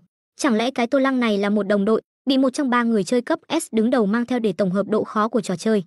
Người chơi cấp S đứng thứ 7 mà còn bị loại bỏ, phe xanh bên kia quả nhiên không hổ là cục diện 1 chọi 6 này, thật sự là lợi hại. Xem ra cần phải nhanh chóng liên hợp với các chiến hữu phe đỏ khác mới được, người chơi cấp S đứng thứ 7 còn không làm gì được, đội ngũ khác một mình một ngựa đoán chừng cũng quá sức. Giả thiết phe xanh là người chơi cấp S mạnh hơn Leon, người chơi cấp S đứng thứ 7 trên bảng xếp hạng toàn cầu này. Mặc dù Leon bị loại bỏ, nhưng là người chơi cấp S, không thể cứ như vậy im hơi lặng tiếng bị loại bỏ, hai người chơi cấp S giao thủ, chắc chắn sẽ gây ra chút động tĩnh, chỉ cần mau chóng xem xét tin tức dị thường phát sinh ở các nơi trên thế giới này trong khoảng thời gian hôm nay, hẳn là có thể phán đoán vị trí của tên gia hỏa phe xanh kia và Leon, thậm chí có khả năng biết được thân phận của đối phương cũng không chừng. Leon, yên tâm, chiến hữu chưa từng gặp mặt, ngươi sẽ không bị loại bỏ vô ích. Năm đội ngũ người chơi phe đỏ còn lại, sau khi nhận được thông tin Leon bị loại bỏ trong đáy mắt, nhao nhao bắt đầu phân tích của riêng mình. Việc Leon bị loại bỏ, mặc dù khiến phe đỏ tổn thất một viên đại tướng, nhưng lại bại lộ sự tồn tại của Tô Lăng, cái ID này, trong phe xanh. Điều này lập tức khiến những người chơi cao thủ có thể định vị trong 5 đội ngũ người chơi còn lại của phe đỏ có ý nghĩ. Bất kể cái Tô Lăng này có phải là bản thân người chơi cao thủ phe xanh hay không, hoặc là đối phương mang theo người mới để tổng hợp độ khó của trò chơi, trừ phi đem hắn ra, không thì chỉ cần sử dụng thẻ định vị liền có thể định vị ra vị trí hiện tại của Tô Lăng này. Mà coi như cái Tô Lăng này thật sự là người mới dùng để tổng hợp độ khó của trò chơi, sử dụng một tấm thẻ định vị khóa chặt vị trí của đối phương cũng không lỗ, loại bỏ xong, ít nhiều cũng là một phần thưởng nhánh giữ gốc. Nếu như đối phương không loại bỏ cái Tô Lăng này, vậy thì càng tốt, vừa vặn đem vị trí của tên cao thủ người chơi phe xanh kia cũng định vị ra. Đến lúc đó, địch sáng ta tối, tiên cơ ở bên bọn họ, thế nào cũng không thiệt. Mà ngay khi 5 đội ngũ người chơi phe đỏ còn lại đang phân tích mưu đồ, lại không biết khi bọn họ nhận được thông tin bị loại bỏ trong đáy mắt, chú ý đến Tô Lăng, cái ID này, trong nháy mắt, thông tin của bọn họ liền toàn bộ phản hồi trong đầu Tô Lăng. Mau đi, nghe nói bên kia đang quay phim điện ảnh đặc hiệu mới, đạo cụ rất chân thực. Bên kia xảy ra tai nạn xe cộ vô cùng nghiêm trọng, còn giống như là cố ý mưu sát, rất nhiều người đang phát trực tiếp. Chúng ta mau qua xem. Kit, phía trước có biết lái xe không? Mau đi. Lỗ hổng lớn như vậy không nhìn thấy sao? Lách vào đi. Trên đường phố đèn neon nhấp nháy, xe cộ hỗn loạn không ngừng bấm còi, phát ra các loại âm thanh hỏi thăm. Trên vỉa hè, đám người thì riêng biệt hướng về hai phương hướng nhanh chóng lao tới. Tối nay Manhattan nhất định là một đêm không ngủ. Mà ngay trong sự hỗn loạn và dòng người nhốn nháo như vậy, một thanh niên châu Á tướng mạo bình thường không có gì lạ, từ một con hẻm nhỏ không chút nào thu hút đi ra. Quả nhiên giống như ta suy đoán trước đó. Hòa lẫn trong đám người, Tô Lăng giống như một người dân bình thường, vừa đi về một hướng khác, vừa cẩn thận xem xét từng dòng thông tin phản hồi trong đầu. Sau khi đánh giết Leon, đem đối phương loại bỏ, thông tin bị loại bỏ xuất hiện trong đáy mắt hắn đồng thời, trong đầu hắn, năng lực bản thân toàn chi cũng đồng thời phản hồi ra 11 dòng thông tin sao chép về cuộc đời của một người. Mà thông tin loại bỏ của hệ thống chỉ có người chơi mới nhìn thấy, bởi vậy 11 dòng thông tin về cuộc đời của một người này tự nhiên chính là người chơi của 5 đội ngũ người chơi còn lại của phe đỏ. Sau khi xem xét sơ lược 11 dòng thông tin về cuộc đời của một người này trong ngõ hẻm, Tô Lăng đã nghiệm chứng một suy đoán phân tích trước đó của hắn. Tính cả Leon, trong 6 đội ngũ người chơi phe đỏ, quả nhiên có 4 người chơi cấp S. 4 người chơi cấp S này, theo thứ tự là Kiếm Khí Lăng Tiêu đứng thứ 6 trên bảng xếp hạng toàn cầu, cùng Tô Lăng, thế giới thực đều đến từ Viêm Quốc. Đứng thứ 7 là Leon. Còn có đứng thứ 10 là Cung Bản. Đứng thứ 11 là Wigander. 4 người chơi cấp S này cũng đều riêng biệt mang theo một người chơi mới cấp F đến để tổng hợp độ khó của trò chơi. Bất quá, hiện tại Leon, người chơi cấp S đứng thứ 7 trên bảng xếp hạng toàn cầu này đã bị loại bỏ. Đồng đội của hắn ngược lại không bị loại bỏ, nhưng không ở cùng hắn, mà còn lưu lại trong đội đột kích săn báo của Eric. Dù sao hơn một năm nay, Leon có thể đảm bảo bản thân không ngừng leo lên trên đã không tệ, không thể còn mang theo đồng đội của hắn. Leon chỉ có thể khi mình còn ở trong đội đột kích săn báo, hết sức cho tên đồng đội kia một số nhiệm vụ tương đối an toàn và nhẹ nhàng. Nhưng sau khi rời khỏi đội đột kích săn báo liền không quan tâm đến đối phương nữa. Bây giờ, người chơi cấp F này đang ở trong đội đột kích săn báo, lâm vào trạng thái nghỉ ngơi, thoát khỏi trò chơi. Mà Eric đội đột kích săn báo bên kia đã bởi vì bệnh nghỉ ngơi, để hắn sớm xuất ngũ. Nhưng cho đến trước mắt, tên người chơi này vẫn chưa đăng nhập trở lại. Ngoài đội ngũ người chơi cấp S, hai đội ngũ người chơi còn lại là do một người chơi cấp A dẫn đầu một người chơi mới cấp F qua đường. Hai người chơi cấp A của hai đội ngũ người chơi này trên bảng xếp hạng toàn cầu của tất cả người chơi cấp A chỉ xếp ở tầm trung. Nói cách khác, trận doanh chiến của trò chơi này, hệ thống đúng là căn cứ vào tình huống Tô Lăng thu được 4 lần đánh giá cấp S, cho hắn ghép đôi 4 người chơi thu được một lần đánh giá cấp S làm đối thủ. Suy đoán này được nghiệm chứng, khiến Tô Lăng có một phán đoán rõ ràng về bảng xếp hạng người chơi cấp S trên toàn cầu của siêu duy sát. Bảng xếp hạng người chơi cấp S trên toàn cầu hẳn là căn cứ vào số lần thu được đánh giá cấp S để xếp hạng. Người chơi cấp S thu được siêu duy năng lượng đối với trò chơi mà nói, xác thực không còn là cùng một trò chơi với người chơi cấp A và cấp A trở xuống. Hình thức xếp hạng này coi như hợp lý nhất. Cho nên, người chơi cấp S siêu việt những người chơi khác, bao trùm lên tất cả người chơi bình thường, xác thực rất hợp lý. Đương nhiên, ngoại trừ việc nhận biết về bảng xếp hạng của siêu duy sát trò chơi trở nên rõ ràng, đối với khu vực trò chơi này mà nói, Tô Lăng biết được thông tin của 5 đội ngũ người chơi phe đỏ còn lại, cuộc đối kháng chiến tiếp theo liền dễ dàng hơn nhiều. Chỉ cần không ngừng phát triển, chiêu mộ tiến hóa giả của thế giới này, sau đó phái những tiến hóa giả này đi tiêu hao đạo cụ của người chơi phe đỏ. Đợi tiêu hao không sai biệt lắm, hắn cuối cùng ra tay, liền có thể giành được thắng lợi cuối cùng của trận doanh chiến này. Đây là kế hoạch hắn đã nghĩ ra trước khi loại bỏ Leon. Bất quá, đây chỉ là kế hoạch lý tưởng nhất hóa. Người chơi phe đỏ đều là người chơi cao thủ, không thể để hắn thực hiện kế hoạch thuận lợi như vậy. Thông tin loại bỏ đã làm lộ ID của hắn, đây thật ra là một con dao hai lưỡi. Hắn thông qua phương thức này thu được sự chú ý của 5 đội ngũ người chơi phe đỏ còn lại, sau đó thông qua năng lực bản thân toàn chi biết được hơi thở của những người chơi này, đồng thời, hắn kỳ thực cũng gánh chịu rủi ro tương ứng. Rủi ro này chính là những người chơi cấp S và người chơi cấp A này có thể sử dụng đạo cụ loại thẻ định vị, thông qua ID để định vị vị trí của hắn. Nếu như đối với người chơi bình thường mà nói, điều này sẽ vô cùng bị động, bởi vì ngươi không biết đối phương khi nào liền dùng thẻ định vị để khóa chặt vị trí của ngươi, sau đó tiến hành bày mưu tính kế vây giết. Điều này sẽ dẫn đến lúc nào cũng phải đề phòng, phân tâm rất nhiều tinh lực, sơ ý một chút, liền rất có thể bị đội ngũ người chơi phe đỏ bố trí xuống thế tuyệt sát. Đương nhiên, đối với Tô Lăng có được năng lực bản thân toàn chi mà nói, đó không phải là vấn đề. Từ giờ trở đi, một lần hành động của người chơi phe đỏ đều nằm trong tầm kiểm soát của hắn. Đối phương khi nào sử dụng thẻ định vị hắn đều có thể biết được trong nháy mắt, cho nên ngược lại không cần quá lo lắng. Bất quá, hắn cũng không thể biểu hiện quá biết trước, không thì sẽ lưu lại tài liệu phân tích ở trí tuệ nhân tạo phía chính phủ của siêu duy sát. Phải tìm một lý do không ngừng di chuyển vị trí, hoặc là nói, đi đến một nơi mà người chơi phe đỏ bên kia không dám đến mới được. Đây là dùng để lừa gạt trí tuệ nhân tạo phía chính phủ của siêu duy sát. Mặc dù đang chơi trò chơi siêu duy sát này, nhưng Tô Lăng đối với trò chơi tràn đầy yếu tố thần bí bất ngờ này cũng không tin tưởng. Khi đấu tranh với những người chơi khác, Tô Lăng kỳ thực còn đang ngầm đọ sức với trí tuệ nhân tạo phía chính phủ của siêu duy sát. Cứ như vậy, vừa suy nghĩ những việc phải làm sau này, Tô Lăng vừa rời khỏi khu thượng lưu Manhattan. Mà cùng lúc đó, những sự việc xảy ra ở Manhattan New Thành tối nay cũng nhao nhao bị người ta truyền lên mạng lưới. Đường phố Manhattan New Thành xảy ra một vụ tai nạn xe cộ cố ý mưu sát, cho đến trước mắt, nhân viên gây án đã bỏ trốn khỏi hiện trường, không biết tung tích, mà người bị hại và chiếc xe cùng bị đốt cháy sạch sẽ. Trước mắt cảnh sát New Thành đang tiến hành rút DNA của chiếc xe bị cháy, hiện trường đã kéo dây cảnh giới. Đường phố Manhattan tối nay xảy ra một trận truy đuổi trong truyền thuyết giữa người sói và pháp sư, có tin đồn trên phố là đang quay một bộ phim điện ảnh đặc hiệu nào đó. Nhưng cho đến trước khi bản thảo này ra mắt, phóng viên không tìm được nhân viên đoàn làm phim tại hiện trường, chủ xe bị tổn thất hoàn toàn không biết gì về chuyện này, đã lựa chọn báo cảnh sát. Chú ý, cảnh sát trước mắt ở 3 con hẻm nhỏ của Manhattan, phát hiện 3 thi thể, 2 nam 1 nữ, trước mắt cảnh sát đang xác minh thân phận người chết. Đầu tiên là tòa báo tin tức của New Thành, đến hiện trường đầu tiên, đăng tin tức. Sau đó liền trên mạng tuôn ra hàng loạt video hiện trường xe cộ, còn có video về trận truy đuổi người sói đuổi theo pháp sư kia. Cuối cùng mới là phát hiện 3 thi thể trong ngõ hẻm ở Manhattan. 3 chuyện này tùy tiện đơn độc một kiện, mọi người đều nhiều nhất chẳng qua là coi như một tin tức để xem, sẽ không gây ra phản ứng quá lớn. Nhưng 3 chuyện này lại xảy ra ở cùng một địa điểm, phạm vi không vượt quá 2 cây số. Điều này lập tức gây ra sóng to gió lớn ở địa phương. Các ngươi nói xem, 3 chuyện này có khả năng hay không là phía chính phủ đang che giấu chuyện gì? Quá ly kỳ, 3 chuyện gần như đều xảy ra trong cùng một khoảng thời gian.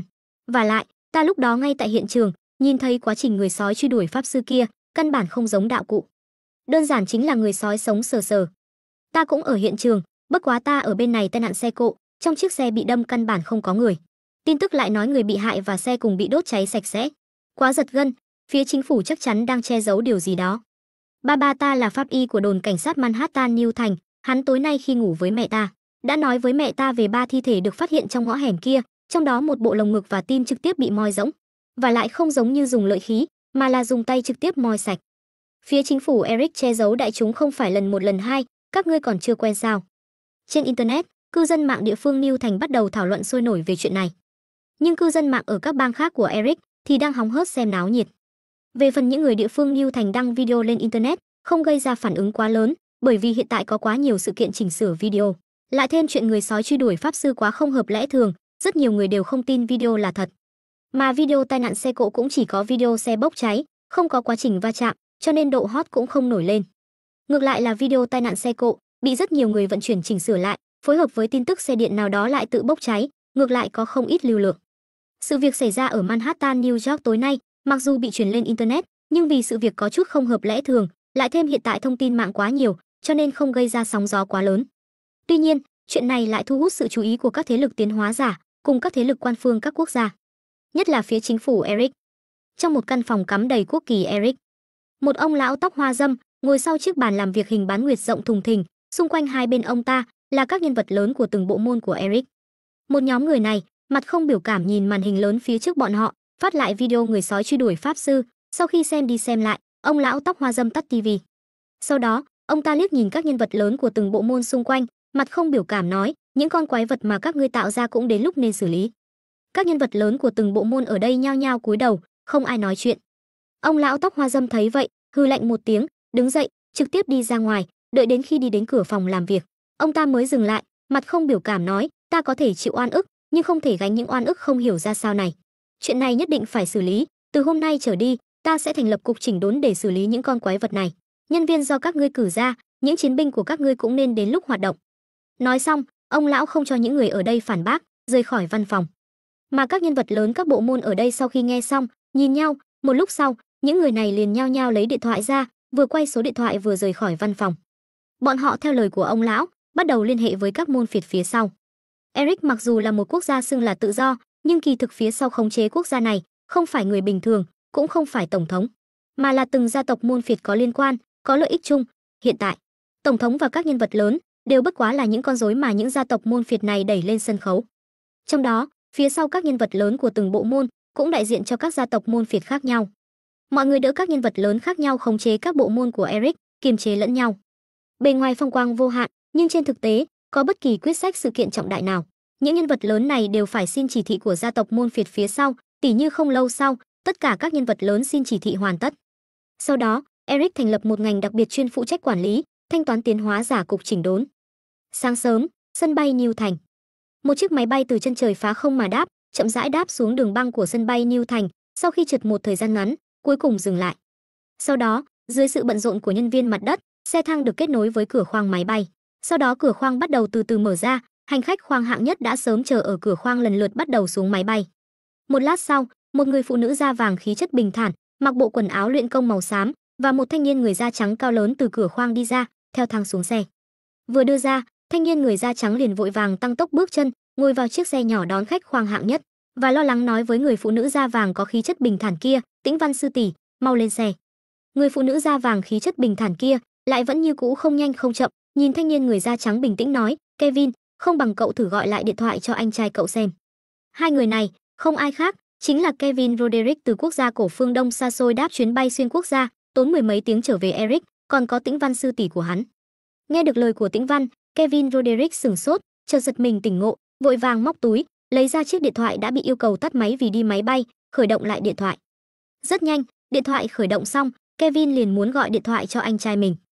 Nhưng không đợi hắn lật danh bạ ra, đột nhiên, ong ong ong, một trận rung động đột nhiên truyền đến từ chiếc điện thoại trên tay hắn. Có điện thoại lại gọi đến ngay khi hắn khởi động máy.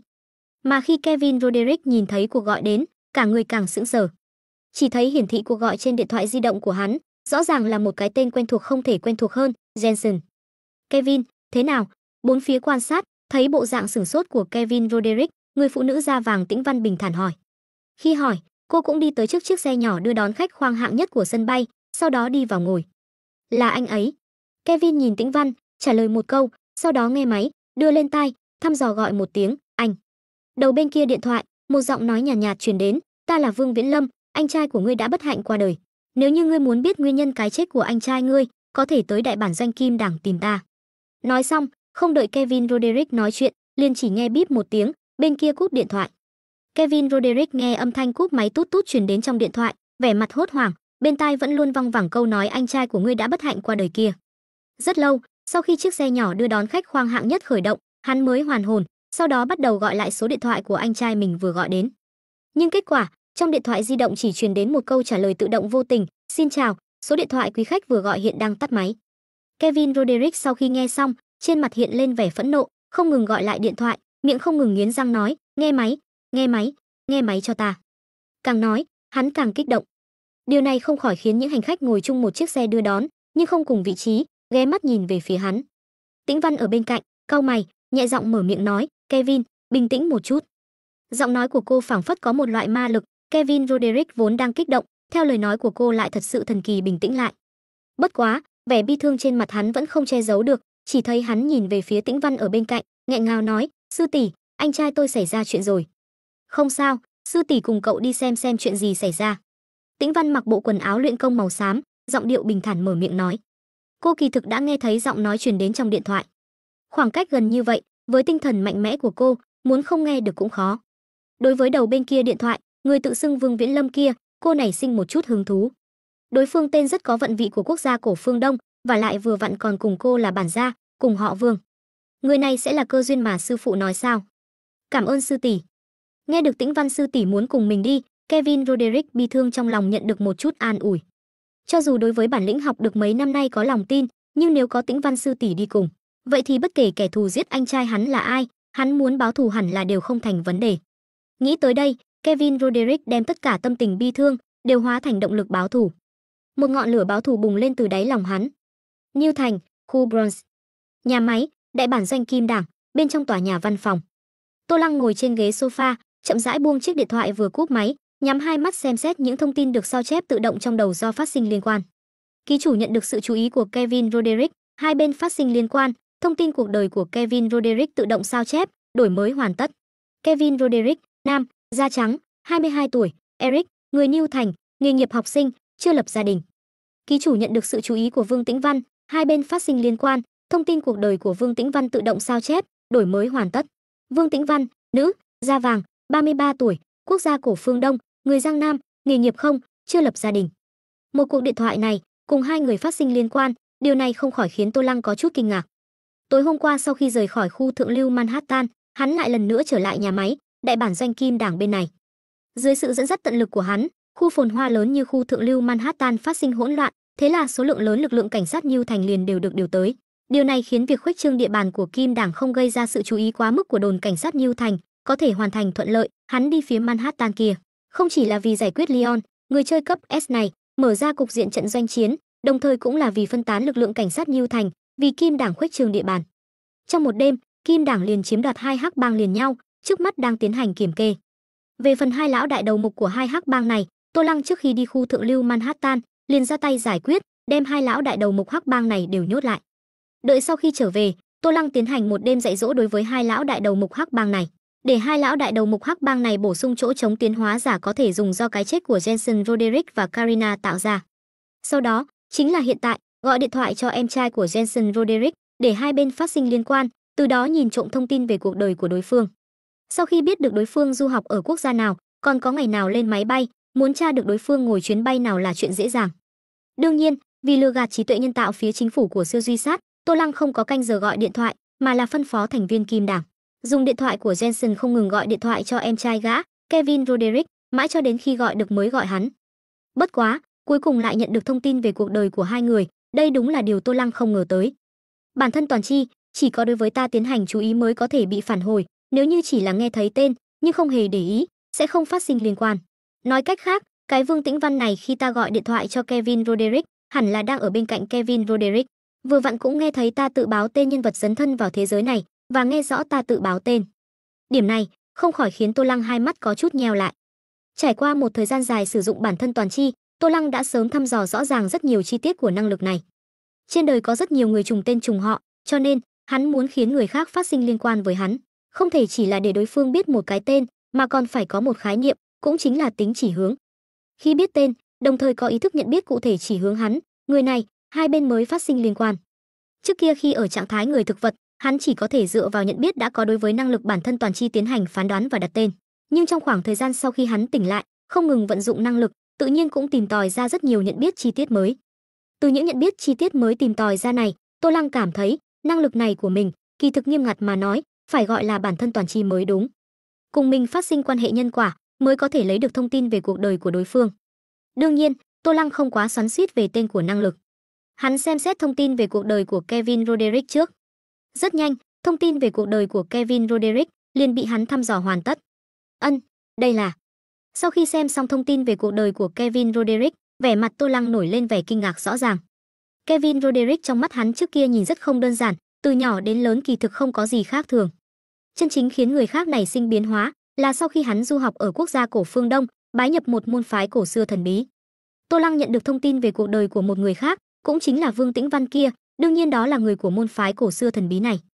Đồng thời, còn là tồn tại thần bí hơn so với Kevin Roderick. Nếu như nói, Kevin Roderick ở trong môn phái cổ xưa thần bí này chỉ là một đồ đệ mới vào mấy năm, như vậy Vương Tĩnh Văn chính là môn nhân thâm niên từ nhỏ lớn lên trong môn phái cổ xưa thần bí này, đạt được chân truyền của môn phái cổ xưa thần bí này.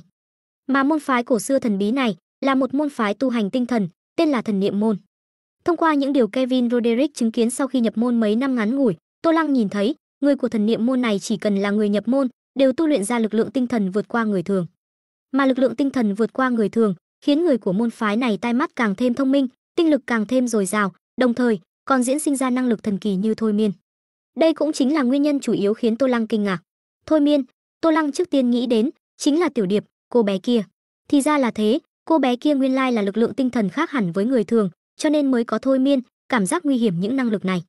Tô Lăng bừng tỉnh.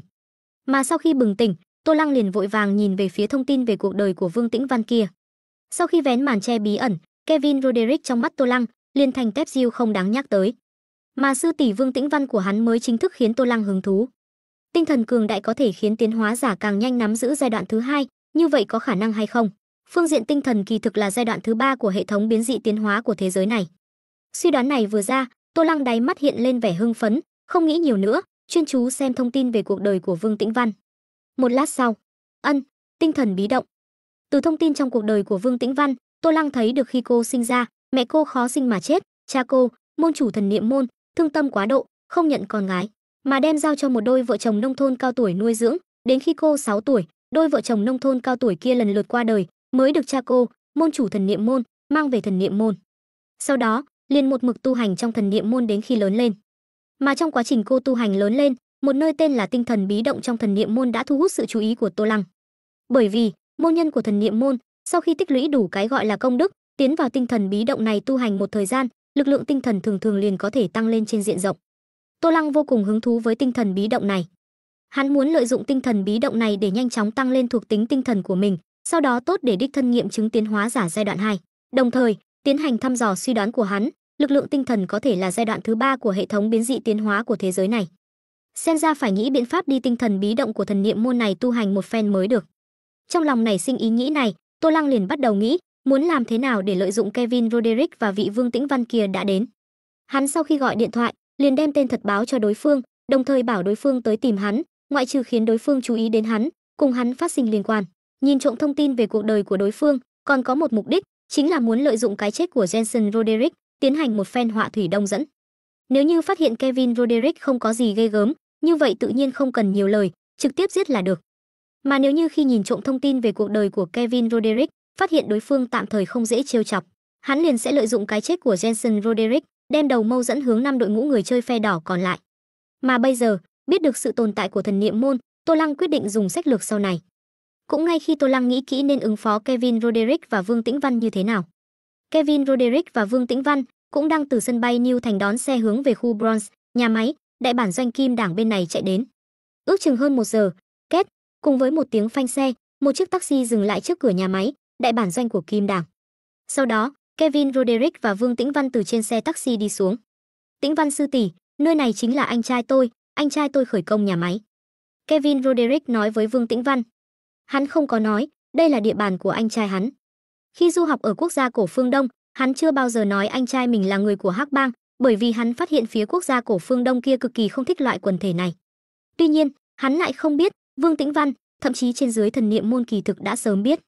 Bất quá, Vương Tĩnh Văn không vạch trần, mà gật đầu, nói, "Ân, chúng ta đi vào." Mà khi hai người nói chuyện với nhau, trong phòng bảo vệ ở cổng, thành viên Kim Đảng sớm đã chú ý tới bọn họ khi xe taxi chạy tới. Khi hai người xuống xe, chuẩn bị đi vào nhà máy, mấy thành viên Kim Đảng trong phòng bảo vệ cũng đã sớm được dặn dò, đi về phía bọn họ. "Này, các ngươi là ai? Người không phận sự, không được ở đây, mau rời khỏi nơi này." Mấy thành viên Kim Đảng này đi tới, lúc này khiển trách mắng. "Anh trai ta vừa chết, các ngươi ngay cả ta cũng không nhận ra sao?" Đối mặt với sự quát tháo của mấy thành viên Kim Đảng, Kevin Roderick lúc này hừ lạnh một tiếng, đồng thời, liền thấy hắn giơ tay lên, lắc lư trước mặt mấy thành viên Kim Đảng. Mấy thành viên Kim Đảng kia vô thức nhìn về phía tay hắn đang lắc lư, kết quả rất nhanh liền ánh mắt trở nên tan rã. Bọn họ bị thôi miên. Vương Viễn Lâm là ai? Anh trai ta còn sống hay đã chết? Kevin Roderick dò hỏi mấy thành viên Kim Đảng có ánh mắt trở nên tan rã kia. Mấy thành viên Kim Đảng ánh mắt tan rã kia, vẻ mặt mờ mịt trả lời, chúng ta không biết. Ân, không biết. Câu trả lời này lập tức khiến Kevin Roderick nhướng mày. Hắn hơi trầm tư, tiếp tục hỏi, lão đại hiện tại của các ngươi là ai? Người kia gọi điện thoại cho hắn, bảo hắn tới đây, hiển nhiên đối phương đã là lão đại mới của Kim Đảng. Hắn chỉ cần hỏi điểm này là được. Lão đại của chúng ta là tiến sĩ. Mấy thành viên Kim Đảng bị thôi miên kia, ánh mắt tan rã trả lời, tiến sĩ. Kevin Roderick cau mày, lặp lại mấy lần xưng hô này, hắn mới nói, dẫn ta đi gặp hắn. Được. Mấy thành viên Kim Đảng ánh mắt tan rã kia mờ mịt đáp, sau đó xoay người đi về phía phòng bảo vệ.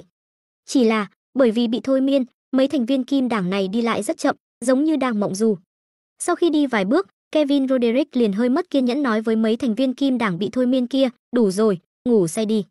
Cùng với lời nói của hắn vừa ra, mấy thành viên Kim Đảng bị thôi miên kia, trong nháy mắt nhắm hai mắt lại, sau đó mềm nhũn ngã xuống đất, nằm ngáy khò khò. Sư tỷ, chúng ta đi thôi.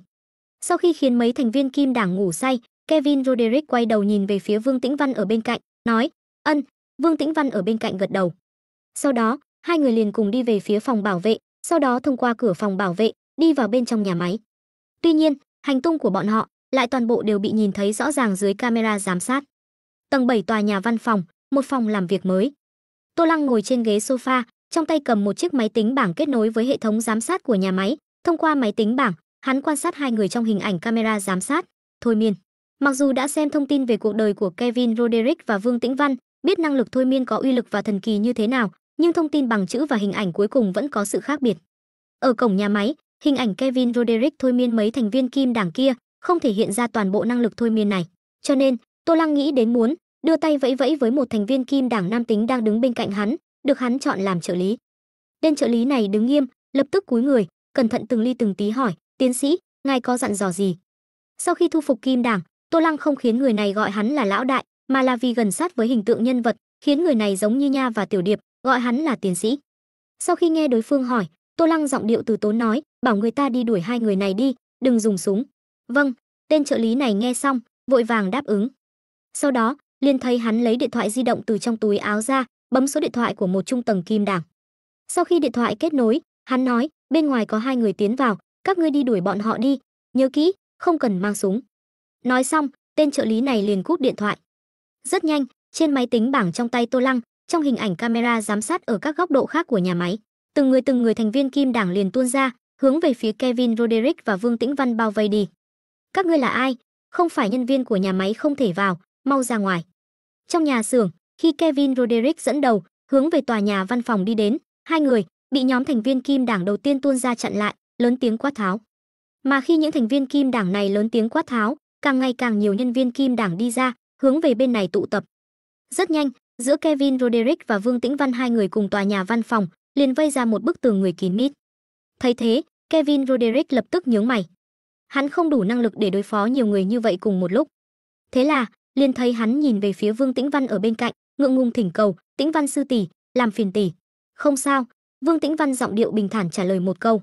Sau đó, liền thấy cô đi lên phía trước, lập tức, ánh mắt của các thành viên Kim Đảng ở đây đều tập trung vào người cô. Một lúc sau, liền thấy Vương Tĩnh Văn nhẹ giọng mở miệng, chậm rãi phun ra hai chữ, "Ngủ đi." Cùng với hai chữ này vang lên trong nháy mắt, tất cả thành viên Kim Đảng ở đây nhìn về phía cô, cùng nhau trợn mắt, nhắm mắt lại, ngã xuống đất. Chỉ chốc lát sau, tiếng ngáy bắt đầu lần lượt vang lên. Chỉ là một câu, cô lại có thể khiến tất cả thành viên Kim Đảng ở đây đều bị thôi miên ngủ thiếp đi. Điều này thấy video giám sát sau, Tô Lăng hai mắt không khỏi có chút nheo lại. Mà bên cạnh hắn, tên trợ lý kia càng là trong nháy mắt mở to hai mắt, vẻ mặt không thể tưởng tượng nổi, kinh ngạc nói, quỷ quái, chuyện gì đang xảy ra vậy? Tô Lăng không nói gì, mà trong đầu lại hiện lên khi xem xét thông tin về cuộc đời của hai người, thông qua những điều hai người chứng kiến, biết được tri thức về năng lực thôi miên.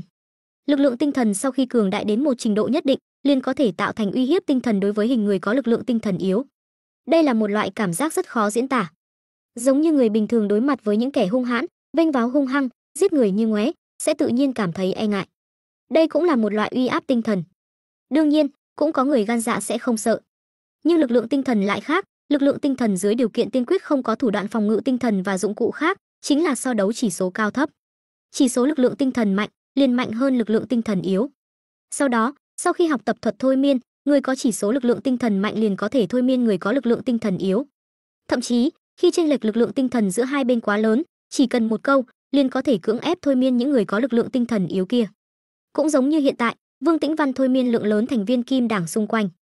Đương nhiên, Kevin Roderick mới bái nhập thần niệm môn bất quá mấy năm, chỉ luyện thanh tĩnh công mấy năm.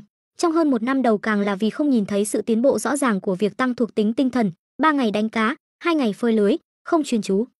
Và lại, hắn còn chưa từng vào tinh thần bí động. Bởi vậy, lực lượng tinh thần trước mắt của Kevin Roderick, theo tính toán của Tô Lăng, chỉ có hơn 3 điểm. Hắn mặc dù đã học thuật thôi miên của thần niệm môn, nhưng lại vẫn cần mượn thủ đoạn bên ngoài để phân tán sự chú ý của người muốn thôi miên, sau đó mới có thể thành công. Không thì, khi đối phương tập trung tinh thần, xác suất thành công thôi miên của hắn không cao. Mà giống như Vương Tĩnh Văn lại khác. Vương Tĩnh Văn từ nhỏ tu hành trong thần niệm môn lớn lên, từ 6 tuổi bắt đầu tu hành thanh tĩnh công cho tới hôm nay 33 tuổi. Mặc dù nói, trừ thời gian ngủ, ăn cơm, thời gian chân chính tu hành thanh tĩnh công không khoa trương như vậy, bình quân xuống một ngày tối đa cũng chỉ là 5-6 tiếng. Đồng thời, tu hành không phải là có thể không ngừng tăng lên, tăng cường lực lượng tinh thần, còn có bình cảnh tu hành tồn tại. Nhưng hơn 20 năm tích lũy, lực lượng tinh thần của Vương Tĩnh Văn đã vượt xa người bình thường. Bởi vậy, cô một câu liền đem mười mấy thành viên Kim Đảng thôi miên ngủ. Đương nhiên, đối với thuật thôi miên của hai người, Tô Lăng cũng không sợ. Mặc dù thuộc tính tinh thần của hắn mới kích hoạt không lâu, chỉ số trước mắt chỉ có 1.01, đừng nói chống lại sự thôi miên của Vương Tĩnh Văn. Ngay cả sự thôi miên của Kevin Roderick, hắn nếu sơ ý một chút, bị phân tán sự chú ý, cũng có thể trúng chiêu. Nhưng, hắn thật sự không sợ. Điều này là bởi vì, bất luận là Kevin Roderick hay là Vương Tĩnh Văn, lực lượng tinh thần mặc dù vượt qua hắn, nhưng thuộc tính cơ thể lại vừa vặn tương phản, quá yếu đuối. Tô Lăng chỉ cần nghĩ, chỉ cần đánh ra hai chưởng, cùng phong sắc bén sinh ra liền có thể đem cơ thể của hai người thiên đao vạn quả. Lại thêm, Tô Lăng có năng lực nhắc nhở hắn có bị thôi miên hay không, hắn căn bản không cần e ngại. Hắn coi như bị thôi miên, với cường độ cơ thể của Kevin Roderick và Vương Tĩnh Văn, đứng tại chỗ để cho hai người đánh, để cho hai người cầm đao chém, hai người kiệt lực đều không gây thương tổn được hắn. Mà thôi miên cũng có rất nhiều hạn chế, không phải nói thôi miên để làm gì cũng được, mà là phải xây dựng trên tình huống không thể tổn thương người bị thôi miên. Nếu như bọn họ bảo người bị thôi miên tự sát, người bị thôi miên liền sẽ nảy sinh tinh thần kháng cự do bản năng cầu sinh, từ đó khiến cho tỉnh táo lại từ trong trạng thái thôi miên. Trừ phi chênh lệch cường độ lực lượng tinh thần giữa hai bên thật sự lớn đến không biên giới. Đây chính là nguyên nhân chủ yếu Tô Lăng không sợ. Đối với sự thôi miên của Kevin Roderick, hắn đã xem thông tin về cuộc đời của hai người, cũng học được một chút thủ đoạn phòng bị thôi miên. Còn nếu là Vương Tĩnh Văn thôi miên hắn, trong nháy mắt bản thân toàn chi nhắc nhở hắn tỉnh táo, hắn liền sẽ lập tức đánh ra hai chưởng, dùng cung phong sắc bén giết chết tất cả mọi người xung quanh. Đương nhiên, Tô Lăng tin tưởng, Vương Tĩnh Văn lần này đến đây sẽ không dễ dàng động thủ với hắn. Bởi vì, trong thông tin về cuộc đời của đối phương, Tô Lăng nhìn thấy, đối phương lần này đến Eric nguyên nhân là bởi vì sư phụ, cũng là cha cô, nói cho cô biết chuyến đi này sẽ có cơ duyên không biết. Tô Lăng không biết cơ duyên không biết này có phải chỉ hắn hay không, nhưng trước mắt mình là người có khả năng hư hư thực thực là đối tượng mà đối phương muốn tìm cơ duyên nhất. Cho nên, hắn tin tưởng đối phương sẽ không dễ dàng động thủ với hắn. Nhưng dưới mỗi loại nhân tố này, đây mới là lý do Tô Lăng sau khi xem thông tin về cuộc đời của hai người, còn dám thản nhiên ở đây chờ hai người đến. Tiến sĩ, làm sao bây giờ? Trợ lý ở bên cạnh sau khi hết khiếp sợ, vội vàng nhìn về phía Tô Lăng, nuốt nước miếng lắp bắp hỏi. Không cần lo lắng. Tô Lăng nhàn nhạt trấn an đối phương một câu, sau đó ánh mắt tiếp tục xem hình ảnh camera giám sát trên máy tính bảng trong tay. Sau khi một câu đem tất cả thành viên Kim Đảng bên ngoài thôi miên ngủ, Kevin Roderick và Vương Tĩnh Văn liền đi về phía tòa nhà văn phòng. Rất nhanh, hai người liền đi vào tòa nhà văn phòng. Thấy cảnh này, Tô Lăng từ trên ghế sofa đứng lên. Tiến sĩ ngài đây là? Trợ lý ở bên cạnh thấy thế, hơi sững sờ. Tô Lăng thì sửa sang quần áo trên người, từ tốn nói, đi thôi, đi gặp khách nhân của chúng ta. Vì để tránh những phiền phức không cần thiết tiếp theo, Tô Lăng quyết định đích thân đi gặp hai người. Trợ lý ở bên cạnh vẻ mặt rõ ràng có chút do dự. Hắn là thành viên Kim Đảng, trước đó cũng đã chứng kiến cảnh Tô Lăng đánh bại Jensen. Nhưng bây giờ, hai người kia biểu hiện ra năng lực quỷ dị, lại khiến hắn cảm thấy sợ hãi. Là một người bình thường, hắn có chút không dám đi qua. Nhưng Tô Lăng sau khi nói xong, cũng đã đi ra ngoài phòng làm việc, hắn cuối cùng cũng đành phải cắn răng đi theo. Cùng lúc đó, khi Kevin Roderick và Vương Tĩnh Văn đi vào trong tòa nhà văn phòng trong nháy mắt, Kevin Roderick còn tốt, hắn chỉ là trong lòng bỗng nhiên dâng lên một cảm giác không thoải mái, nói không ra. Nhưng Vương Tĩnh Văn ở bên cạnh hắn, lại sắc mặt bỗng nhiên thay đổi, khí chất bình thản vốn có trong nháy mắt bị phá vỡ, da cô lộ ra bên ngoài, đúng là nổi da gà. Một cảm giác nguy hiểm vô cùng mãnh liệt, trong nháy mắt xông thẳng lên đại não, rời đi, lập tức rời đi. Lập tức rời đi, ý nghĩ này trong nháy mắt không ngừng nổi lên trong lòng Vương Tĩnh Văn. Cảm giác nguy hiểm do tinh thần cường đại mang đến, khiến trong nội tâm cô báo động đại sinh. Kevin, chúng ta rời khỏi nơi này trước. Vương Tĩnh Văn cưỡng chế đè xuống sự khó chịu mãnh liệt về thể xác và tinh thần, cau mày nói. Ánh mắt Kevin Roderick trong nháy mắt khi cô nói chuyện dần dần tan rã, liền muốn bị thôi miên. Nhưng rất nhanh, một xúc động báo thù mãnh liệt trong nháy mắt từ đáy lòng Kevin tuôn ra, khiến ánh mắt dần dần tan rã của hắn lại ngưng tụ. Sư tỷ, tỷ. Kevin Roderick khó có thể tin nhìn Vương Tĩnh Văn. Hắn không hiểu vì sao sư tỷ của mình đột nhiên muốn thôi miên hắn. Đồng thời, hắn cũng hơi kinh ngạc, mình lại có thể nhận ra sự thôi miên của sư tỷ, đây có phải là đại biểu lực lượng tinh thần của mình lại có tiến bộ rõ rệt. Mà đối với việc không thôi miên thành công Kevin Roderick, Vương Tĩnh Văn cũng khẽ giật mình, chợt cô liền rõ ràng chuyện gì xảy ra. Cừu hận do cái chết của anh trai hắn mang đến, khiến tinh thần ý thức của hắn ngưng luyện hơn bình thường. Vương Tĩnh Văn trong lòng lóe lên ý nghĩ này, liền cũng không do dự nữa, quay người hướng ngoài tòa nhà văn phòng đi ra. Đã không thôi miên thành công đối phương, khiến đối phương cùng rời đi, vậy thì cô nên rời đi trước. Tuy nhiên, ngay khi cô quay người đi vài bước, một giọng nói nhàn nhạt bỗng nhiên từ phía sau truyền đến. Đã đến, làm gì gấp như vậy đi đâu? Cùng với tiếng nói, Tô Lăng thần tình lạnh nhạt và trợ lý chậm rãi từ cầu thang hình khuyên của tòa nhà văn phòng đi xuống. Cảm giác nguy hiểm của Vương Tĩnh Văn lập tức trở nên càng thêm điên cuồng. Một ý lạnh từ cột sống của cô bò lên. Cô lúc này không dám để sau lưng mình đối mặt Tô Lăng, vèo một cái, xoay người lại. Mà khi Vương Tĩnh Văn xoay người lại, mặt hướng Tô Lăng đang đi xuống, Kevin Roderick có lực lượng tinh thần kém xa Vương Tĩnh Văn. Nhìn thấy Tô Lăng đi xuống, lập tức cũng không còn quản cảm giác khó chịu trong lòng, nhìn về phía Tô Lăng chất vấn, ngươi chính là Vương Viễn Lâm. Nói xong, hắn liền nâng một tay lên, 5 ngón tay đung đưa, muốn dùng động tác trên tay phân tán sự chú ý của Tô Lăng, tiến hành thôi miên. Tô Lăng dĩ nhiên không mắc lừa, không thèm nhìn cái tay đang giơ lên của Kevin Roderick, ánh mắt bình tĩnh nhìn thẳng, từ tốn nói, ta khuyên ngươi tốt nhất không nên hành động thiếu suy nghĩ, nếu không tay ngươi rất có thể sẽ không còn là của ngươi nữa. Kevin Roderick nghe vậy, nhìn ánh mắt thanh minh của Tô Lăng, khẽ giật mình, không ngờ thôi miên thất bại. Lúc này, Vương Tĩnh Văn ở bên cạnh vội vàng đi tới, đè tay Kevin Roderick xuống, ánh mắt vẫn luôn nhìn Tô Lăng, nói, cảm ơn các hạ đã báo tin cho Kevin về cái chết của anh trai cậu ấy. Không biết ngài gọi chúng tôi tới đây, có gì chỉ giáo? Tĩnh Văn sư tỷ, tỷ đây là. Kevin Roderick bị đè tay xuống, thập phần khó hiểu nhìn Vương Tĩnh Văn. Nhưng ngay giây sau, hắn liền thấy, Vương Tĩnh Văn, người luôn luôn giữ vẻ mặt bình thản, khí chất và khí chàng đều rất bình thản, bỗng nhiên vô cùng nghiêm túc, thấp giọng ngắt lời hắn, im miệng. Giờ khắc này, Kevin Roderick trong lòng run lên. Hắn chợt nhớ tới cảm giác không thoải mái, khó nói nên lời khi vừa bước vào văn phòng trong tòa nhà này. Gia nhập thần niệm môn mấy năm, đối với lực lượng tinh thần cũng có chút hiểu biết, Kevin Roderick dù có ngốc đến đâu, cũng hiểu ra chuyện gì đang xảy ra. Theo lực lượng tinh thần tăng lên, người ta cũng sẽ cảm nhận được nguy hiểm tiềm ẩn. Lực lượng tinh thần càng mạnh, cảm giác nguy hiểm càng rõ ràng. Rõ ràng, từ nhỏ đã tu hành trong môn, lực lượng tinh thần vượt xa hắn, sư tỷ của hắn đã cảm nhận được nguy hiểm cực độ từ người thanh niên châu Á tên Vương Viễn Lâm trước mặt này. Khi Kevin Roderick nhận thức được sự nguy hiểm của người thanh niên châu Á tên Vương Viễn Lâm này, lựa chọn im lặng. Tô Lăng, với danh nghĩa Vương Viễn Lâm, cũng lạnh nhạt mở miệng, trả lời câu hỏi của Vương Tĩnh Văn, chỉ giáo không dám nhận. Jensen làm việc cho ta, xảy ra chuyện ta đương nhiên phải báo tin cho người nhà, để cậu ta biết nguyên nhân cái chết. Bất quá, em trai cậu ta lại có năng lực thần kỳ như vậy, hơn nữa còn có người bạn thần bí cường đại như cô, có chút vượt quá dự kiến của ta. Đây là lý do Tô Lăng đã nghĩ kỹ để đối phó, sau khi nhìn trộm thông tin về cuộc đời của Kevin Roderick và Vương Tĩnh Văn, trong thời gian hai người tới đây. Tô Lăng tạo dựng Jensen và Karina thành thủ hạ của mình, đang làm việc cho hắn. Tranh đấu giữa các băng đảng vốn là như thế, băng đảng bị thôn tính, thành viên còn lại hoặc là đầu hàng, gia nhập vào băng đảng chiếm đoạt, hoặc là rời khỏi giang hồ, không còn dính líu đến thế giới ngầm nữa. Mà những kẻ đứng đầu, muốn rời khỏi giang hồ đều khó có khả năng, không hàng phục kết quả chỉ có một con đường chết. Nói như vậy, những kẻ đứng đầu băng đảng bị thôn tính đều sẽ gia nhập băng đảng đã chiếm đoạt, trở thành một thành viên cấp trung. Vừa vặn Tô Lăng bây giờ đang thống nhất các băng đảng ở New York, dùng lý do này là thích hợp nhất. Đương nhiên, hắn dùng lý do khác, chỉ sợ Kevin Roderick cũng sẽ không tin. Tô Lăng cũng không quan tâm Kevin Roderick có tin hay không, nhưng hắn muốn gia nhập thần niệm môn để tu hành tinh thần bí động. Bề ngoài tự nhiên vẫn là phải nói lý với Kevin Roderick, môn đồ của thần niệm môn, không thể làm mọi chuyện quá khó coi. Anh của ta đang giúp anh làm việc. Nghe Tô Lăng nói, Kevin Roderick không khỏi nhíu mày. Nhưng cũng chỉ có thế, không có quá mức kinh ngạc. Hàng năm vào kỳ nghỉ, hắn đều quay về Eric, nơi anh trai hắn từng coi băng đảng là rất ngầu khi còn tuổi thiếu niên, còn thường xuyên đến nhà xưởng, đại bản doanh của Kim đảng chơi, hưởng thụ cảm giác được đám thành viên Kim đảng tôn kính khi là em trai của lão đại. Bởi vậy, đối với rất nhiều quy tắc ngầm của băng đảng, hắn đều biết. Cho nên, nghe Tô Lăng nói, hắn cũng có thể chấp nhận sự thật anh trai mình sau khi băng đảng bị thôn tính, từ lão đại trở thành thành viên cấp trung trong băng đảng, làm việc cho người khác. Bất quá, đối với cái chết của anh trai, hắn tự nhiên vẫn là muốn truy hỏi rõ ràng. Chỉ thấy Kevin Roderick sau khi nhíu mày, dò hỏi, anh trai tôi chết như thế nào? Bị Vương Tĩnh Văn nghiêm túc khiển trách, lại thêm tự thân cảm giác được nguy hiểm, trong lúc vô tình, Kevin Roderick liền tin tưởng lời nói của Tô Lăng.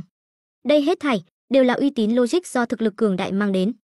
Nghe Kevin Roderick hỏi thăm, Tô Lăng cũng không nói nhảm, mà đưa tay về phía sau lưng trợ lý, ba một tiếng, vỗ tay. Tên trợ lý lập tức hiểu ý, từ sau lưng Tô Lăng đi ra, theo thang lầu đi xuống, đi thẳng tới trước mặt Kevin Roderick, cầm chiếc máy tính bảng mang theo, đưa cho Kevin Roderick. Kevin Roderick nghi hoặc nhận lấy, ánh mắt nhìn về phía màn hình máy tính bảng, sau đó phát hiện, màn hình máy tính bảng rõ ràng là một hình ảnh đang tạm dừng. Hắn hiểu ý ấn nút phát, hình ảnh lập tức chuyển động. Chỉ thấy trong hình, một con phố xa hoa trụy lạc, xe cộ hỗn loạn đậu đầy đường. Mà hai bóng người đang không ngừng vượt qua nóc những chiếc xe này truy đuổi, trong đó ở phía sau, rõ ràng là một người sói cao 3 mét, toàn thân mọc đầy lông đen. Nhìn thấy người sói này, đồng tử Kevin Roderick lập tức co rút lại. Trên máy tính bảng đang phát hình ảnh Jensen và Leon, người chơi cấp S, truy đuổi nhau trên đường phố Manhattan. Trong thông tin về cuộc đời của Kevin Roderick, Tô Lăng đã thấy, anh trai hắn, Jensen Roderick từng tiết lộ cho hắn về sự tồn tại của người tiến hóa, cũng sơ bộ thể hiện thực lực của người tiến hóa. Trước đó Tô Lăng còn tưởng rằng hai anh em này là do quan hệ rất tốt, không có gì giấu nhau. Nhưng sau khi biết được sự tồn tại của thần niệm môn, đồng thời còn có thủ đoạn thôi miên, Tô Lăng cảm thấy 8 phần là Kevin Roderick đã thôi miên anh trai mình, sau đó moi ra. Đương nhiên, cũng không phủ nhận quan hệ của hai anh em này quả thật không tệ, không phải Kevin Roderick cũng sẽ không vội vã chạy tới. Bất quá, đối với quan hệ của hai anh em này rốt cuộc là tốt thật hay giả, Tô Lăng cũng không phải là cực kỳ để ý. Hắn chỉ cần xác định Kevin Roderick có thể nhận ra người sói trong hình ảnh phát trên máy tính bảng là anh trai hắn, Jensen Roderick là được. Bởi vậy, khi Kevin Roderick quan sát hình ảnh phát trên máy tính bảng, Tô Lăng cũng chú ý biểu cảm của hắn. Khi nhìn thấy đồng tử hắn co rút lại, Tô Lăng nhàn nhạt mở miệng nói, ta để anh trai cậu và Karina đến đường phố Manhattan tạo chút hỗn loạn, nhưng không biết nguyên nhân gì, đã cùng người này xảy ra xung đột, sau đó liền xuất hiện một màn này.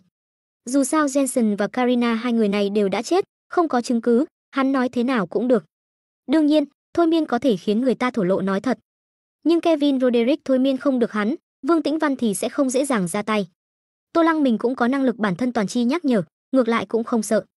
Lời nói của Tô Lăng chỉ khiến Kevin Roderick liếc nhìn hắn một cái, sau đó lại tiếp tục quan sát hình ảnh phát trên máy tính bảng.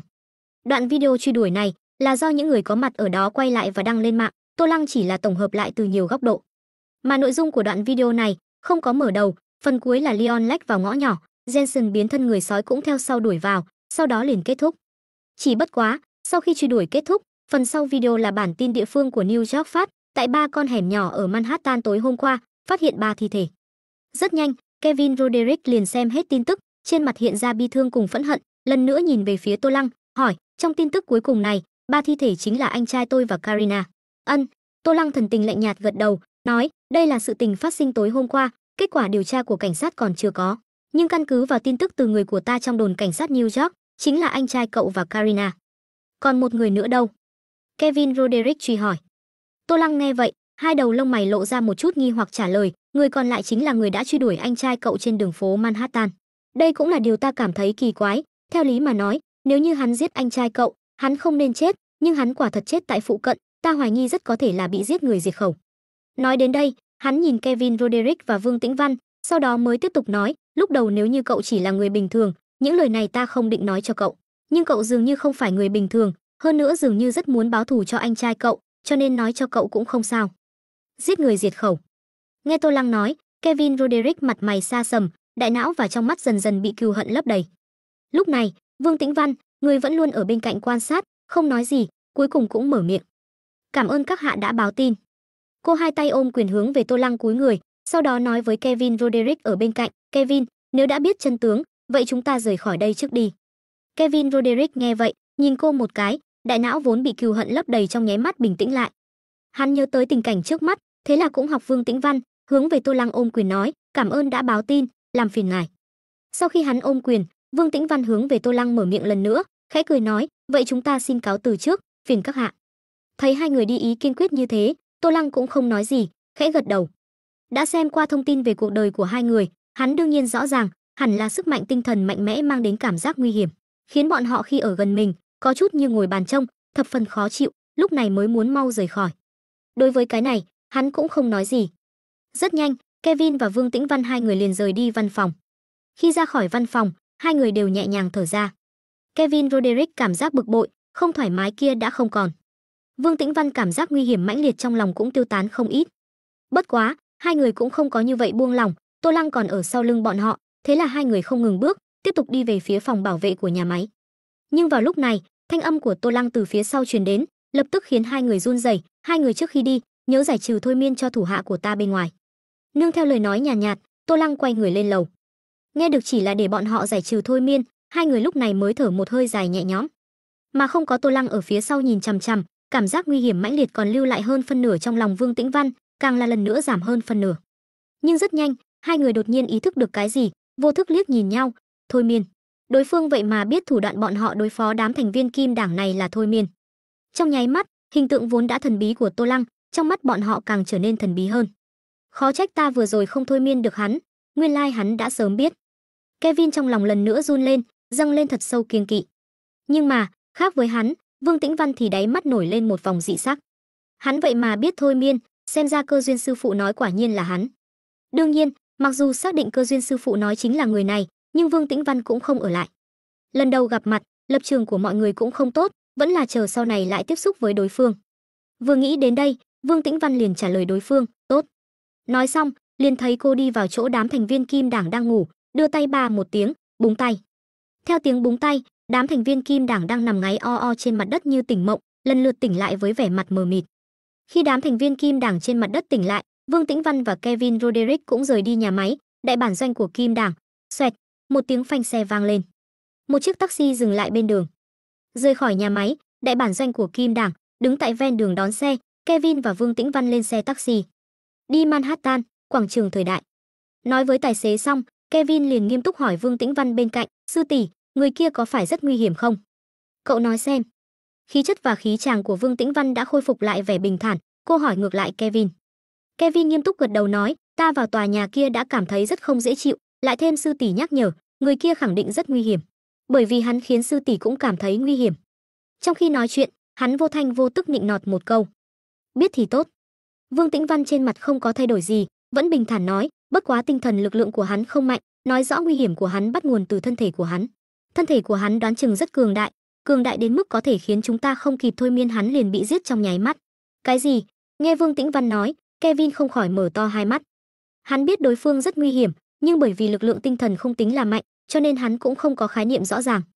Bây giờ nghe sư tỷ nhà mình nói như vậy, hắn không khỏi hoảng sợ. Mình ngay từ đầu lại còn muốn thôi miên đối phương. Nghĩ mà sợ qua đi, trong lòng hắn không khỏi tin tưởng đối phương. Nếu như đối phương thật sự cường đại như vậy, có được thực lực có thể giết chết bọn họ trước khi họ kịp thôi miên, vậy thì cái chết của anh trai hắn đoán chừng thật sự không liên quan đến đối phương. Mình còn có thể thôi miên anh trai, cho dù có yếu tố anh trai không đề phòng hắn, nhưng thôi miên thành công chính là thôi miên thành công. Huống chi, mình lần này không phải một mình đến, còn có Tĩnh Văn sư tỷ đi cùng. Đối phương có được thực lực có thể giết chết bọn họ trước khi họ kịp thi triển năng lực thôi miên, muốn giết chết anh trai mình căn bản không cần phiền toái như vậy. Nghĩ tới đây, hắn chuyển toàn bộ cừu hận sang kẻ đã giết chết anh trai mình, kết quả bị giết người diệt khẩu. Tên Vương Viễn Lâm này nói đúng, anh trai và kẻ truy đuổi kia, dù có chết cùng nhau cũng nên ở cùng một con hẻm, mà không phải những con hẻm khác nhau.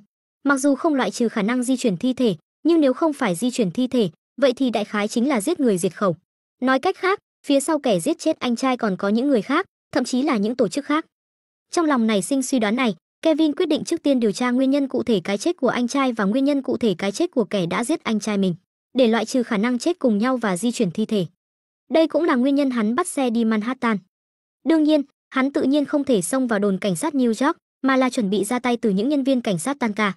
Vương Tĩnh Văn ở bên cạnh, thấy hắn chìm vào suy tư, cũng không nói gì thêm. Rất nhanh, chiếc taxi chở hai người liền rời khỏi đường phố Bronx, hướng về Manhattan. Khi Kevin và Vương Tĩnh Văn rời khỏi Bronx, đi hướng Manhattan, Tô Lăng đã sớm trở lại văn phòng đại bản doanh Kim Đảng, cũng phân phó một loạt công việc liên quan đến việc Kim Đảng tiếp tục mở rộng. Sau đó, hắn mới phân phó tên trợ lý Kim Đảng gọi công ty sửa chữa, cùng nhau đi hướng trang viên biệt thự bị phá hủy ở ngoại ô, thương nghị việc sửa chữa. Trang viên biệt thự bị Kim Đảng phá hủy này, tự nhiên không thể cứ như vậy bỏ qua, vẫn là cần phải sửa chữa. Như vậy, hắn trong mắt Nha và Tiểu Điệp mới là một tiến sĩ có tình người. Kế hoạch tiếp theo chính là vừa quan sát động thái của Kevin và Vương Tĩnh Văn ở Manhattan, thỉnh thoảng trong bóng tối dẫn dắt, để cho hai người chậm rãi truy xét đến sự tồn tại của người chơi phe đỏ, sau đó từng bước một dẫn phát mâu thuẫn xung đột giữa người chơi phe đỏ và thần niệm môn. Mà Tô Lăng thì tiếp tục lặng lẽ phát triển. Hắn dự định trước tiên đem tỷ lệ tế bào chưa được kích hoạt của giai đoạn 1 cực hạn biến, tiếp tục dùng phương thức điện giật kích hoạt đến cực hạn trên 9%, sau đó luyện thêm thanh tĩnh công tăng lên thuộc tính tinh thần để nghiên cứu khai phát năng lực gen cấp độ giai đoạn 2. Đợi giai đoạn 2 thành công khai phát, lại đi một chuyến đến cổ quốc phương Đông của thế giới này, nơi thần niệm môn tọa lạc. Nghiên cứu suy đoán của hắn có thể là phương diện tinh thần của giai đoạn 3 hệ thống tiến hóa biến dị của thế giới này. Trong xe chạy tốc độ cao, cảnh tượng ngoài cửa sổ lùi lại rất nhanh. Tô Lăng ngồi ở ghế sau xe, sắp xếp công việc phải làm. Bỗng nhiên, trong đầu hắn, năng lực bản thân toàn chi phản hồi một thông tin văn tự khiến trong lòng hắn khẽ động. Đồng đội của ký chủ bánh bao lớn đã tỉnh lại từ quá trình chữa trị tế bào.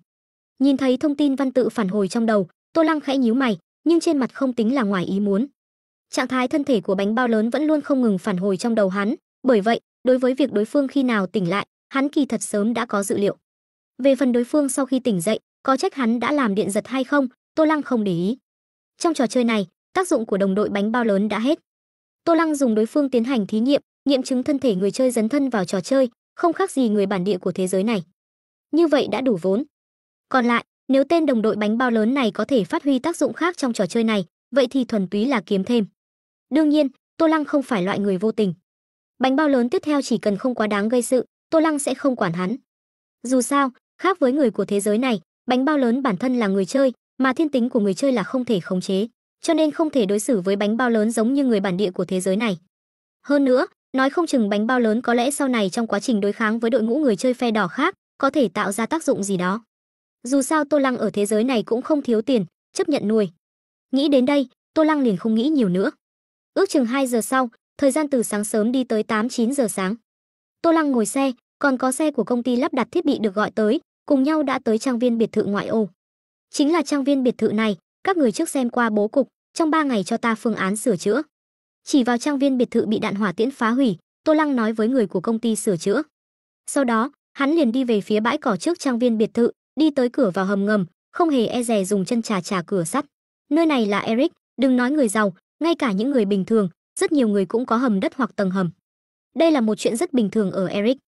Tô Lăng thoải mái như vậy, những nhân viên công ty lắp đặt thiết bị và đám thành viên Kim Đảng đi cùng ngược lại cũng không cảm thấy kỳ quái. Rất nhanh, Nha và Tiểu Điệp, những người ở lại trông coi hầm, mở cửa sắt. Nhìn thấy Tô Lăng đã đến, Nha và Tiểu Điệp vừa định vui mừng báo cáo tình hình trong tầng hầm, nhưng rất nhanh, hai người phát hiện người bên ngoài, thế là ngoan ngoãn ngậm miệng lại, không nói gì. Bọn họ là người ta tìm đến để sửa chữa nhà. Tô Lăng giải thích một câu với hai người, sau đó đi vào tầng hầm. Mà Nha và Tiểu Điệp nghe Tô Lăng nói xong, quả nhiên đáy mắt có chút sáng lên, thần thái lộ ra vui sướng. Đối với trang viên biệt thự đã ở hơn 1 năm này, hai anh em trong lòng vẫn rất có tình cảm. Matthew bọn họ thế nào? Theo cầu thang, xuống đến tầng hầm, Tô Lăng biết rõ còn cố hỏi hai người. Tiến sĩ yên tâm, bọn họ không có việc gì, dấu hiệu sinh tồn đều rất ổn định. Tiểu Điệp tranh công trả lời trước. Vậy là tốt rồi. Tô Lăng nghe xong, gật đầu. Mà lúc này, Nha ở bên cạnh kinh ngạc nói, tiến sĩ, bánh bao ca hình như đã tỉnh lại trong khoang dinh dưỡng, bất quá không có ngài phân phó, chúng tôi tạm thời cũng không thả ra. Bọn họ sớm đã đem Matthew 3 người chuyển đến tầng hầm, đặt vào khoang dinh dưỡng, liền phát hiện một loạt khoang dinh dưỡng ngâm lấy bánh bao lớn. Chỉ bất quá, bọn họ đối với bánh bao lớn cũng không có cảm tình gì, trong hơn 1 năm huấn luyện đặc biệt gian khổ, bánh bao lớn chỉ tham gia một lần duy nhất, còn bỏ dở giữa chừng. Sau đó, bánh bao lớn hầu như mỗi ngày đều lái xe sang trọng đi New York ăn chơi, hoàn toàn khác biệt với 5 người huấn luyện như Nha. Bởi vậy, mặc dù nể mặt Tô Lăng, 5 người bình thường nhìn thấy bánh bao lớn đều khách khí gọi một tiếng bánh bao ca, nhưng trên thực tế bọn họ trong lòng tràn ngập xem thường đối với bánh bao lớn. Cho nên, Khi thấy bánh bao lớn bị đặt trong khoang dinh dưỡng ở hầm, Nha và Tiểu Điệp cũng chỉ hơi sững sờ, nhưng sau đó liền khôi phục như thường, không hỏi nhiều nữa. Đằng sau, Tô Lăng cũng giải thích một câu, nói bánh bao lớn muốn đi đường tắt, thu hoạch được siêu năng lực của người tiến hóa, thế là không tiếc lấy mình làm vật thí nghiệm để Tô Lăng hỗ trợ. Nha và Tiểu Điệp không biết nên tin hay không, nhưng ngoài miệng cũng không nói gì. Nhưng bây giờ, nhìn Nha nói ra bánh bao lớn đã tỉnh, trên mặt lộ ra kinh ngạc, hiển nhiên trước đó cũng không tin tưởng. Đã tỉnh rồi sao? Mặc dù đã sớm biết, nhưng nghe Nha nói, Tô Lăng vẫn lộ ra vẻ ngạc nhiên. Sau đó, bước chân hắn nhanh hơn một chút, đi về phía cuối tầng hầm, nơi đặt khoang dinh dưỡng. Khi hắn đến trước khoang dinh dưỡng cuối tầng hầm, liền nhìn thấy bánh bao lớn đang ngâm mình trong khoang dinh dưỡng, không ngừng vặn vẹo thân hình giãy giụa. Chỉ bất quá, thân thể của hắn bị thiết bị cố định bằng kim loại bên trong giữ chặt, tỷ lệ tế bào được kích hoạt lần điện giật đầu tiên cũng chỉ có 2 phẩy mấy. Độ cường hóa thân thể này còn chưa đủ để hắn thoát khỏi sự trói buộc của khoang dinh dưỡng. Thế là, chỉ thấy bánh bao lớn trong khoang dinh dưỡng không ngừng vặn vẹo thân hình, lại chỉ có thể khuấy động dịch dinh dưỡng trong khoang nổi lên bọt khí, phảng phất một con thần lằn ngâm mình trong rượu thuốc. Khi Tô Lăng đến, bánh bao lớn trong khoang dinh dưỡng càng hung dữ chừng mắt nhìn Tô Lăng. Nếu không phải miệng bị mặt nạ dưỡng khí bao lấy, chỉ sợ đã sớm phun ra những lời khó nghe. Tô Lăng nhìn dáng vẻ như vậy của bánh bao lớn, không khỏi cười cười. Sau đó, hắn mới đi đến bên cạnh, thao tác hệ thống của khoang dinh dưỡng, rút dịch dinh dưỡng trong khoang của bánh bao lớn đi, sau đó mới mở cửa khoang trong suốt, ấn chốt mở của thiết bị cố định bên trong. Két, két, két. Liên tục 3 tiếng két vang lên, chốt mở cố định trói buộc bánh bao lớn mở ra. Bánh bao lớn lúc này giật mặt nạ dưỡng khí xuống, từ trong khoang dinh dưỡng bước ra, nổi giận đùng đùng đi nhanh về phía Tô Lăng. Nhưng vào lúc này, lại chỉ thấy Tô Lăng bỗng nhiên vươn tay, búng tay một cái.